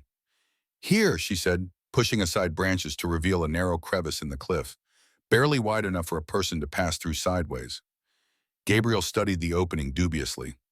That's the trail? The beginning of it, she confirmed. It widens inside. My people made it difficult to find for a reason. She entered first, disappearing into the shadowy passage. Gabriel followed, squeezing through the narrow entrance into a twisting corridor that indeed widened slightly once they were a few yards in. The fading daylight quickly gave way to near total darkness as the passage curved deeper into the mesa. How can you see where you're going? Gabriel asked, one hand on the rough stone wall to guide himself. I don't need to see, Ihawi replied from somewhere ahead. I remember. Count steps. Feel the way. They continued through the darkness, the passage occasionally narrowing or requiring them to climb short, steep sections. Gabriel lost all sense of direction, trusting entirely in Ihawi's memory and instincts. After what seemed like hours but was likely only 30 minutes, a faint glow appeared ahead, moonlight filtering through an opening. They emerged onto a narrow ledge partway up the mesa's eastern face, with the path continuing upward along a natural fault in the cliff. We rest here briefly, Ihawi decided, then continued to the top. They sat on the ledge, legs dangling over the precipice, the vast desert spread out below them. Stars were appearing in the darkening sky, brilliant and countless in the clear air. Despite their precarious circumstances, Gabriel felt a moment of profound peace, a sense of being removed from the world and its dangers, if only temporarily. Ihawi sat beside him, her face turned upward to the stars. My grandmother said those lights are the fires of those who have gone before. They watch over us, guide us home. A beautiful thought, Gabriel said softly. The remainder of the climb was challenging but manageable, the path growing slightly wider as they ascended. Finally, they reached the top, emerging onto the flat expanse of the mesa proper, a world unto itself with scattered juniper trees, rocky outcroppings, and open stretches of scrubby grass. Ihawi oriented herself quickly, pointing toward the northern end of the mesa. The caves are there, half an hour's walk. They moved across the mesa top, alert despite the apparent isolation of their position. If Morris had discovered this place, as Ihui feared, there might be men stationed here as well. The caves, when they reached them, were nearly invisible, narrow openings in a rocky ridge that rose slightly above the surrounding plateau. Ihui approached cautiously, examining the ground near the entrances. "Someone has been here," she said, pointing to faint scuff marks in the dust. "Recently." Hope and apprehension mingled in her voice. These might be signs of her people or of those hunting them. Gabriel unslung his rifle, ready for either possibility. Ahawi moved to the largest cave entrance and made a soft, distinctive sound, like the call of a nightbird, but with a pattern that seemed deliberate rather than random. She waited, then repeated it. Silence answered her. She tried again, her expression growing increasingly tense as no response came. "They should answer," she said, voice tight with worry. "If they are here, they would answer." Gabriel placed a hand on her shoulder, offering silent support. The absence of response didn't necessarily mean disaster. Her people might have moved on, found safer shelter elsewhere. Ihawi stepped into the cave entrance, Gabriel close behind. The interior was pitch black, impossible to navigate without light. "We need a torch," Gabriel said. Ihawi nodded, stepping back outside to gather dry branches from a nearby juniper. Using materials from Gabriel's pack, they constructed a makeshift torch, lighting it with matches preserved in a waterproof container. The flickering light revealed a cave larger than expected, extending deep into the mesa. Signs of recent habitation were immediately evident. Cold fire pits, storage areas carved into the walls, sleeping pallets of dried grass. "They were here," Ihawi confirmed, examining the abandoned items. "Not long ago." She moved deeper into the cave, torch held high, searching for clues to what had happened. Gabriel followed, noting details that suggested a hasty departure. Personal items left behind, food stores partially intact. At the back of the main chamber, Ihawi suddenly stopped, a small sound escaping her. Part gasp, part moan. Gabriel moved quickly to her side, raising his rifle, unsure what had caused her reaction. The torch illuminated a scene that explained her distress. Blood stained the cave floor in dark patches, already dried to rusty brown. A broken bow lay nearby, alongside scattered arrows and a knife with a distinctive bone handle. "My father's," Ihawi whispered, kneeling to touch the knife with trembling fingers. "He would never leave this willingly." Gabriel surveyed the scene with a surgeon's clinical eye, assessing what might have happened. There was a struggle, but no bodies. "They were taken," Ihawi said, voice hollow, "or killed and removed. Or some escaped," Gabriel countered gently. "Look, there's a passage leading deeper." He pointed to a narrow opening in the rear wall, barely visible in the torchlight. Ihawi rose, hope returning to her expression. "Yes, the inner caves, sanctuary places." She moved toward the opening, torch extended. "We must check." The passage was narrow but navigable, descending at a gentle angle deeper into the mesa. They followed it for several hundred yards, emerging into another chamber smaller than the first, but clearly prepared as a refuge. Water containers, preserved food, blankets all stored with careful precision. No blood stained this chamber's floor. No signs of struggle marred its ordered appearance. But neither were there any people. The sanctuary stood empty, waiting for occupants who had not arrived. Ihawi's shoulders slumped, the torch lowering in her hand. "They did not make it here," she said softly. "We don't know that," Gabriel replied. "They might have used this place and moved on, sought safer ground." She shook her head, unconvinced. "Without the supplies?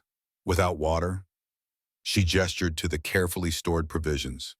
"No, something happened before they could reach sanctuary." Gabriel had no argument against her logic. The evidence suggested her assessment was correct. Her people had been captured or killed before they could reach this inner chamber. "I'm sorry," he said, simply. Ahawi nodded, accepting his sympathy with quiet dignity. She moved through the chamber, examining the stored items, finally selecting a water container and several packages of preserved food. "We should use what is here," she said practically, though her voice remained heavy with disappointment. "They would want that." They gathered what they could carry, refilling their canteens from the water stored in clay vessels. Gabriel found a supply of medicinal herbs carefully wrapped in cloth, remedies similar to those Sarah had collected, identified by symbols painted on their containers. These might prove useful, he said, adding them to his pack. Ihawi nodded agreement, then paused as something caught her eye. She moved to a small recess in the wall, withdrawing a leather pouch similar to the one Morris had confiscated at the cabin. Medicine bundle, she explained, opening it carefully. Inside lay several small objects, a carved wooden amulet, feathers, stones including several pieces of the green copper ore she had shown Gabriel earlier. My grandmother's, left for whoever might come. She tucked the bundle into her clothing, close to her heart. Its recovery seemed to give her strength, straightening her shoulders despite the disappointment of finding no survivors. A sudden noise from the passage behind them made both freeze. Footsteps, multiple sets, approaching steadily. Extinguish the torch, Gabriel whispered, raising his rifle. Ihawi quickly smothered the flame against the stone floor, plunging them into darkness. They pressed against the wall beside the entrance, Gabriel's finger on the trigger, Ihawi clutching her father's knife. The footsteps drew closer, accompanied now by the flickering glow of approaching torchlight. Voices reached them, low and cautious. Check the main cave already. Nothing but blood and broken weapons. Keep looking. They have to be somewhere. Morris, Gabriel would have recognized that voice anywhere. How had he found them so quickly? There's another passage here, a different voice called. Leads deeper. The torchlight grew brighter as the men approached the chamber. Gabriel tensed, preparing to fire as soon as the first figure appeared. Beside him, Ihawi's breathing was controlled, measured, the calm of a warrior facing battle. The first man to enter was not Morris, but one of his deputies. Crawford, if Gabriel remembered correctly. The man had barely stepped into the chamber when Gabriel's rifle cracked, the sound deafening in the confined space. Crawford staggered, clutching his shoulder, his torch falling to the ground. Ambush! Someone shouted from the passage. More men pushed into the chamber, firing blindly toward the muzzle flash of Gabriel's shot. Bullets struck stone, sending fragments flying. Gabriel and Ihawi were already moving, ducking behind a large storage container as return fire filled the air.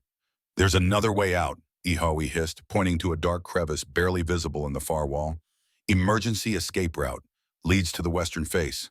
They crawled toward it, keeping low as more shots rang out behind them. Gabriel fired twice more, not aiming to kill but to buy time, to keep Morris and his men pinned down long enough for them to reach the escape route. The crevice was even narrower than the entrance passage, forcing them to squeeze through sideways, Gabriel going first to clear the way. The passage twisted sharply downward, then leveled out into absolute darkness. They moved by touch alone, feeling their way along rough stone walls. Behind them, shouts and the sound of pursuit grew fainter, then stopped entirely. Either Morris's men had lost the passage in the darkness, or they'd chosen not to follow, perhaps fearing an ambush in the unfamiliar terrain. How far does this go? Gabriel whispered. All the way through the mesa, Ihawi replied, her voice close behind him. It narrows ahead. Be careful. The warning came just in time. Gabriel's outstretched hand encountered a sharp drop-off where the passage floor suddenly disappeared. He froze, heart hammering. There are handholds, Ihawi said, reaching past him to guide his hand to a narrow ledge, like a ladder carved into the rock. Feel for them. The descent was harrowing, 50 feet or more of blind climbing, each handhold and foothold found by careful probing in the absolute darkness. A single misstep would mean a fatal fall. Gabriel moved with deliberate precision, sweat beading on his forehead despite the cool air of the passage. When they finally reached level ground again, the passage began to lighten faintly. Ahead, Gabriel could make out a dim glow, starlight filtering through an opening. They emerged onto a narrow ledge on the western face of the mesa, the vast desert spread out below them, silver under moonlight. We need to keep moving, Gabriel said, scanning the landscape for signs of pursuit. Morris will have men watching all around the base. There's a path, Ihawi replied, pointing to a barely perceptible trail that zigzagged down the cliff face. It joins a canyon that leads away from the mesa. We can follow it to the northwest. The descent was dangerous but manageable, their progress aided by the bright moonlight that illuminated the western face of the mesa. They reached the canyon floor without incident, moving quickly along its winding course, putting as much distance as possible between themselves and Black Mesa. By dawn, they had covered several miles, the mesa now a dark silhouette against the lightning eastern sky. They found shelter in a small side canyon, collapsing with exhaustion behind a tumble of boulders that hid them from casual observation. How did Morris find us so quickly? Gabriel wondered, passing a canteen to Ihawi. We were careful, left no trail. She took a small drink before answering. The tracker. He must have followed our trail to the mesa, then known about the caves. An Apache scout who knew the secret paths? Gabriel frowned. That's not loyalty to a white man's badge. That's betrayal. Or survival, Ihawi countered quietly. Sometimes choices are not between good and evil, but between different kinds of death. Gabriel considered this, recognizing the wisdom in her words. Who was he to judge another's choices when he had never faced their circumstances? We should rest, he said finally. A few hours at least, then continue toward Colorado. Ihawi nodded, settling against a boulder, her face drawn with fatigue and the deeper weariness of lost hope. The disappointment of finding no survivors at the caves weighed on her, Gabriel could see. For her, Black Mesa had represented not just a waypoint on their journey, but a chance, however slim, of reconnecting with her people. I'm sorry, he said softly, about your people, about not finding anyone. She was silent for a long moment, staring out at the lightning scream. My father used to say that as long as one Apache lives to tell the stories our people live. A faint smile touched her lips. I am still here, so they live through me. Gabriel was struck by the resilience in her tones, not denial of grief, but a refusal to be defined by it. It was a perspective he had never managed to achieve in his own loss, though he recognized its truth. Get some sleep, he said. I'll keep watch. She nodded, exhaustion claiming her quickly. Gabriel remained alert, rifle across his knees, watching the canyon entrance for any sign of pursuit. His thoughts drifted to the journey ahead, the 100+ miles to Colorado, the challenges they would face, the uncertain future that awaited them. And Morris. The sheriff would not give up easily, not with so much at stake. The copper deposit was clearly valuable enough that he had been willing to massacre Ihawi's people for it. He wouldn't hesitate to kill two fugitives who knew his secret. This wasn't over. Not by a long shot. The next 3 days passed in a blur of constant movement, brief rest, and vigilant caution. They traveled mainly at night, using the stars for navigation, taking shelter during daylight hours when the risk of detection was highest. Their route took them northwest, following a series of canyons and ridgelines that offered both concealment and relatively easy passage. Signs of pursuit were frequent but distant. Smoke from campfires glimpsed on far horizons, the occasional glint of sunlight on metal that might have been a spyglass or rifle barrel. Morris had men searching, but they seemed to be casting a wide net rather than following a specific trail. The fourth day found them in a high valley between two mountain ridges, a sheltered place with a small stream providing fresh water. They had made better progress than expected, covering nearly 60 miles since leaving Black Mesa. By Gabriel's estimation, they were now less than 2 days' journey from the Colorado border. We should rest here today, Gabriel suggested as they settled in the shelter of a grove of stunted pines. You need to tend that wound properly. Ihawi glanced at her arm where the scratch from the bounty hunter's bullet had developed into an angry, inflamed gash. She had treated it with herbs from her grandmother's medicine bundle, but the injury clearly needed more thorough attention. It's not so bad, she insisted, though the tightness around her eyes betrayed pain she wouldn't admit. It will be if infection takes hold, Gabriel countered. I've seen men lose limbs from less. He opened his medical bag, laying out the supplies he would need. Clean bandages, alcohol, suturing needles and thread. It felt strange preparing to treat a patient after so long. His hands remembered the motions even as his mind questioned his ability. Let me see, he said, gesturing for her to move closer. Ihawi hesitated, then extended her arm. Gabriel rolled up the sleeve of her borrowed dress, revealing the full extent of the injury. What he had assumed was a simple laceration from wood splinters was actually a deep furrow where the bullet had grazed her upper arm, tearing muscle and skin. This needs stitching, he said after careful examination. It should have been done days ago. She met his eyes steadily. Would you have done this days ago? The question caught him off guard. What do you mean? You left medicine behind, she said simply, after Sarah and Emma. Would you have been ready to return to it then? Gabriel considered her words, understanding the deeper question beneath them. Was he ready now? Could he trust his hands, his judgment when they had failed those he loved most? I don't know, he admitted, but I'm willing to try. For you. Something shifted in Ahawi's expression, a softening, perhaps, or recognition of the significance of his words. She nodded once. Then do what you must. Gabriel worked with careful precision, first cleaning the wound thoroughly, then stitching the torn flesh with small, even sutures. Ahawi remained perfectly still throughout the procedure, her only reaction an occasional tightening of her jaw when the needle passed through particularly sensitive tissue. When he had finished, Gabriel wrapped the arm in a clean bandage, securing it firmly but not too tight. How does it feel? Better, she said, flexing her fingers experimentally. Your hands remember their purpose. The simple observation struck deeper than she could know. For 3 years, Gabriel had denied his calling, buried the healer beneath grief and guilt. Yet here, in the wilderness, faced with necessity, his hands had indeed remembered their purpose. Thank you, he said quietly. Ihawi tilted her head slightly, questioning. For what? For trusting me, when I didn't trust myself. She smiled then, a real smile that transformed her face, softening the warrior's vigilance into something warmer. That is what it means to walk alongside another. Sometimes we carry them. Sometimes they carry us. The rest of the day passed in relative peace. They ate sparingly from their supplies, now dangerously low despite what they had taken from the cave. Game had been scarce in the highlands, and neither had wanted to risk a hunting fire that might attract attention. As evening approached, Gabriel studied the map, planning their route for the night's journey. If we push hard, we could reach Colorado by tomorrow night, he said.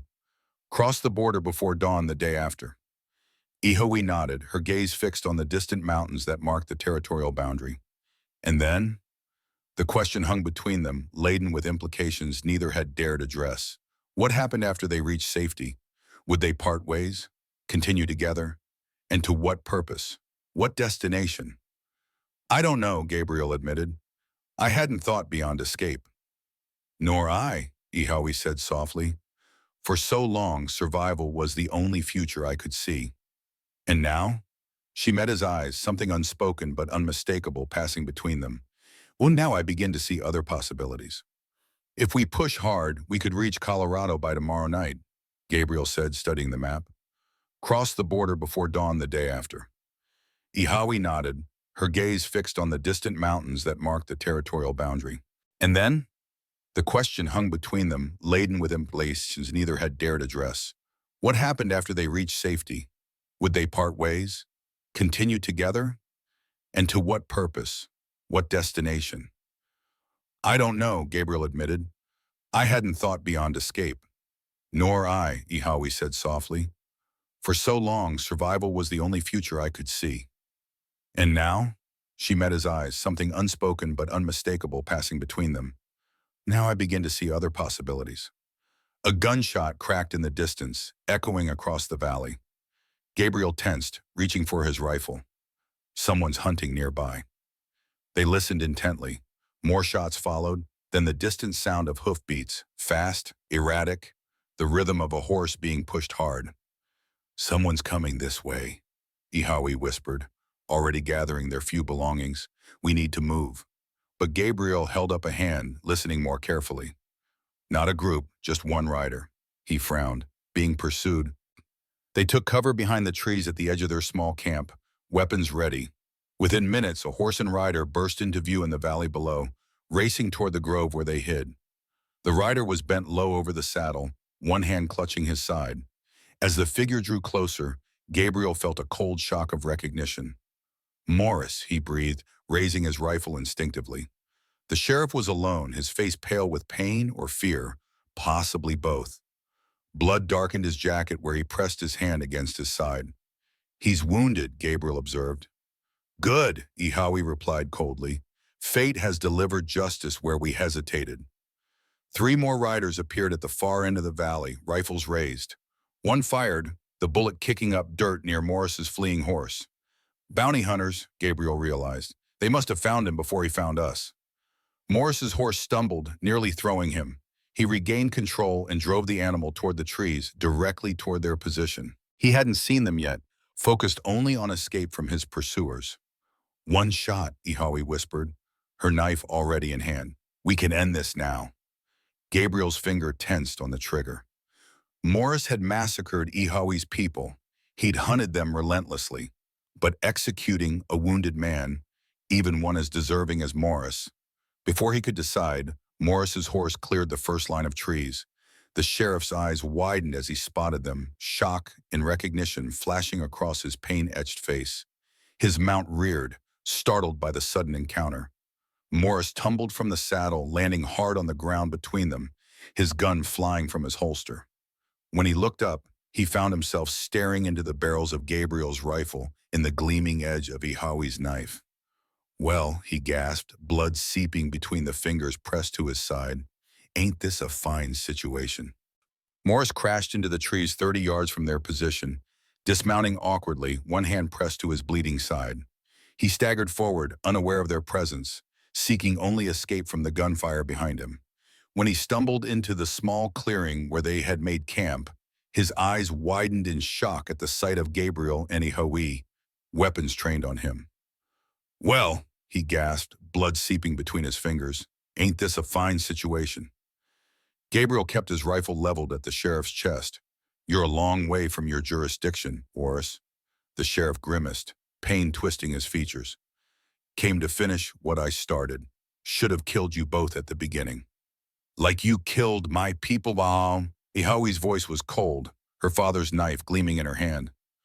Morris's eyes narrowed. Your kind was sitting on a fortune without even knowing it. That copper deposit is worth millions. He coughed, flecks of blood appearing on his lips. Should have taken the deal when the mining company offered it. There was no deal, Ihawi countered. Only threats, then slaughter. More gunshots sounded from the ridge, closer now. The bounty hunters were advancing, tracking Morris's flight. Seems we all have the same problem, Morris said, a calculating gleam in his eyes despite his injury. Those boys up there want all our scalps, mine for the badge, yours for the bounty. You're suggesting we work together? Gabriel couldn't keep the disbelief from his voice. Morris shrugged, wincing at the movement. Enemy of my enemy, Doc. After you massacred her people, put bounties on our heads? Gabriel shook his head. Give me one reason we shouldn't hand you over to them right now. Because I know a way out of this valley they don't, Morris replied. A mine shaft that runs under the eastern ridge, comes out 3 miles away. He grimaced again, leaning heavily against a tree. And because I'm the only one who can testify about that copper deposit. Your Apache woman wants justice for her people? She needs me alive to tell the truth. Ihawi and Gabriel exchanged glances, a silent communication passing between them. Morris was manipulating them, playing for his survival, but he might be right about needing his testimony for justice to be served. We need to move, Gabriel decided. Those hunters will be here any minute. He gestured with his rifle. You first, Sheriff. Try anything and I won't waste time with words. Morris nodded, understanding the threat. Mine entrance is this way, half-mile east. They moved quickly through the trees, Morris leading despite his injury, Gabriel and Ihawi flanking him with weapons ready. Behind them, voices carried on the evening air, the bounty hunters closing in on their trail. The mine entrance was where Morris had claimed, a dark opening in the base of the eastern ridge, partially concealed by brush and fallen rocks. It looked abandoned, timber supports rotting at the entrance. Not exactly welcoming, Gabriel observed. Better than a bullet, Morris replied, his face pale with blood loss. Should still be stable enough. Company only abandoned it 10 years ago. Gabriel lit a small lantern from his pack, and they entered the tunnel single file. The air inside was stale but breathable, the passage narrowing as they moved deeper into the mountain. Old rail tracks ran along the floor, rusted with age and disuse. They had gone perhaps a quarter mile when Morris stumbled, nearly falling. Gabriel caught him reflexively, doctor's instincts overriding caution. Need to rest, Morris gasped. His breathing labored. Lost too much blood. Gabriel helped him to a sitting position against the tunnel wall, then examined the wound by lantern light. The bullet had entered Morris's right side, possibly damaging his liver. Without proper treatment, he wouldn't survive long. "I can bandage it," Gabriel said, "but you need surgery." Morris laughed weakly. "Bit late for that, Doc." While Gabriel worked to stanch the bleeding, Ihawi kept watch, her posture alert, knife ready in her hand. She had not spoken since they entered the mine, her silence more eloquent than words. This man had ordered the death of her father, her people. Now his life was in their hands. "Why did you do it?" Gabriel asked as he wrapped a bandage around Morris's torso. "You were a lawman, sworn to protect." Morris's eyes were fever bright in the lantern glow. "You have any idea what that copper is worth? Enough to buy a real life. Not this godforsaken territory where a man works himself to death for nothing." "So you murdered for money?" "I gave them a chance," Morris insisted. "Told their chief what we'd found on their land. Offered fair payment if they'd relocate." His voice hardened. "They refused. Said the land was sacred, part of their ancestors' bones." He shook his head. "Can't eat sacred. Can't build a future on ancestors' bones." "So you built yours on their blood instead," Ihawi said, speaking for the first time since entering the mine. Morris looked at her, something like regret flickering across his face. "War's been going on between our kinds since the first white man stepped a foot here. I just picked the winning side." Gabriel finished securing the bandage. "Can you walk?" Morris nodded, though doubt shadowed his eyes. "Far enough to get out at least." They continued deeper into the mine, the tunnel branching occasionally. Morris directed them at each junction, his voice growing weaker, but his certainty about the route unwavering. The air grew cooler as they progressed, suggesting they were nearing the other side of the ridge. After an hour of slow progress, a faint glow appeared ahead, moonlight filtering through the exit. They emerged onto a small ledge overlooking a different valley, the night air fresh after the stale confines of the mine. Morris collapsed as soon as they were outside, his strength finally giving out. Gabriel checked his pulse, weak but steady. The sheriff wouldn't die immediately, but without proper medical attention, his chances were slim. "What now?" Ihawi asked, looking at the unconscious man. It was the question they had both been avoiding. Morris was a murderer who deserved justice, but he was also the only one who could testify to the truth about what had happened to Ihawi's people. "We take him with us," Gabriel decided, "to Colorado. Turn him over to the federal authorities there." Ihawi's expression was skeptical. "And if they choose to believe a white sheriff over an Apache woman?" "They'll believe documentation," Gabriel replied, reaching into Morris's coat to withdraw the man's wallet. Inside, as he had suspected, were papers, including what appeared to be a contract with a mining company for the rights to copper deposits in Apache territory. Morris kept his insurance policy close. Understanding dawned in Ihawi's eyes. "Evidence," Gabriel nodded. "Enough to ensure justice, I hope." They fashioned a travois from branches in Gabriel's blanket, securing Morris on it for transport. The going would be slow, but the border was less than a day away now. If they could cross into Colorado before the sheriff's condition deteriorated too far, they might succeed in bringing him to justice. As dawn broke over the eastern mountains, they set off, each pulling one end of the travois. The burden was heavy, but not as heavy as the truth they carried. A truth that deserved to be heard, to be acknowledged. "What happens after?" Ihawi asked as they walked. "After justice is done?" Gabriel considered the question.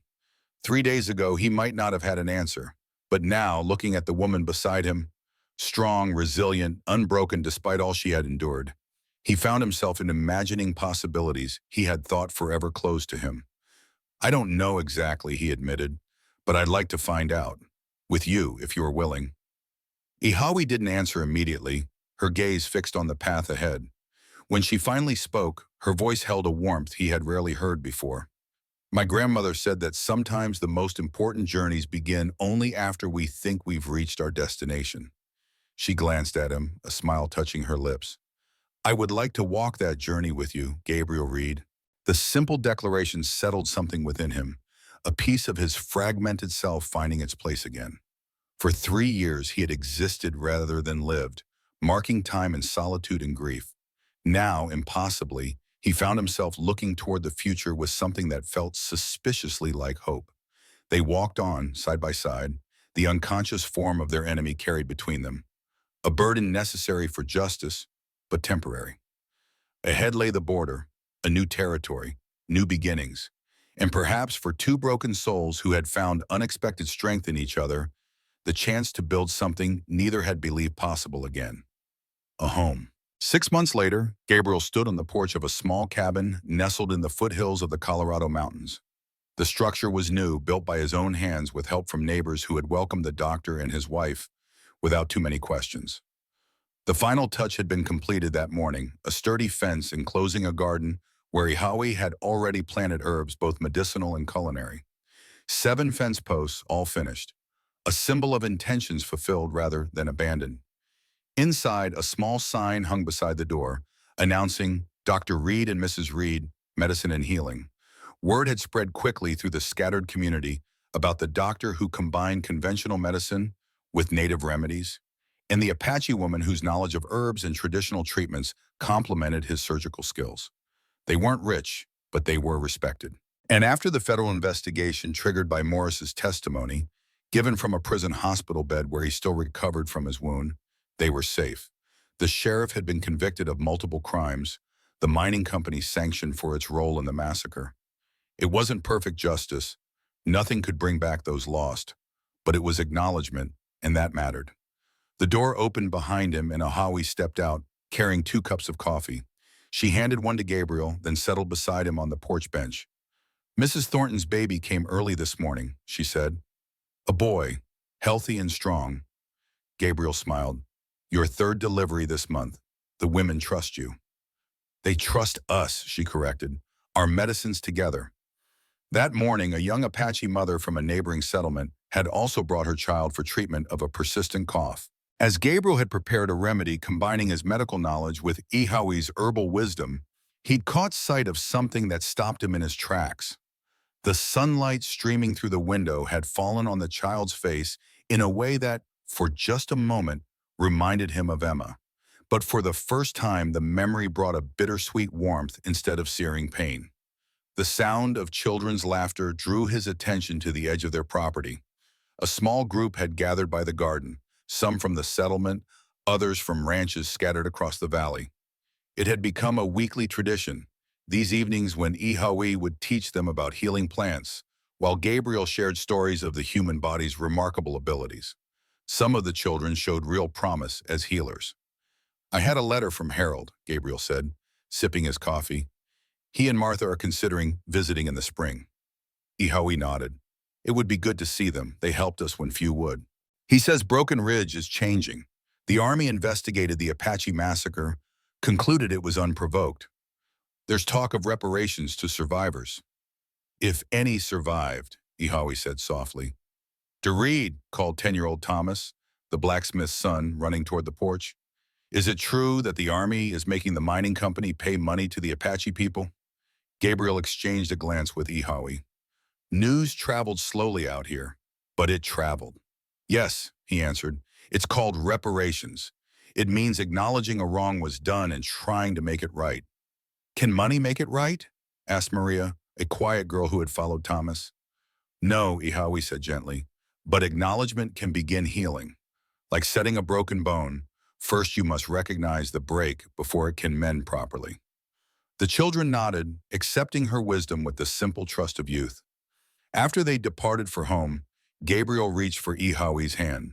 I've been thinking about what your father said, about healing being another kind of strength. Ihawi looked at him, waiting. I received a letter from the medical college in Denver, he continued. They're interested in documenting our combined approaches. They want to publish a book. Her eyes widened. Your medicine and mine? Together? Our medicine, he corrected with a smile.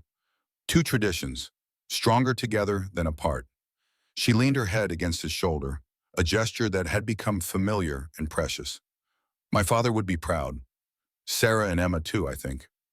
Gabriel looked out over their homestead, the completed fence, the thriving garden, the small clinic where 2 healing traditions had found common ground.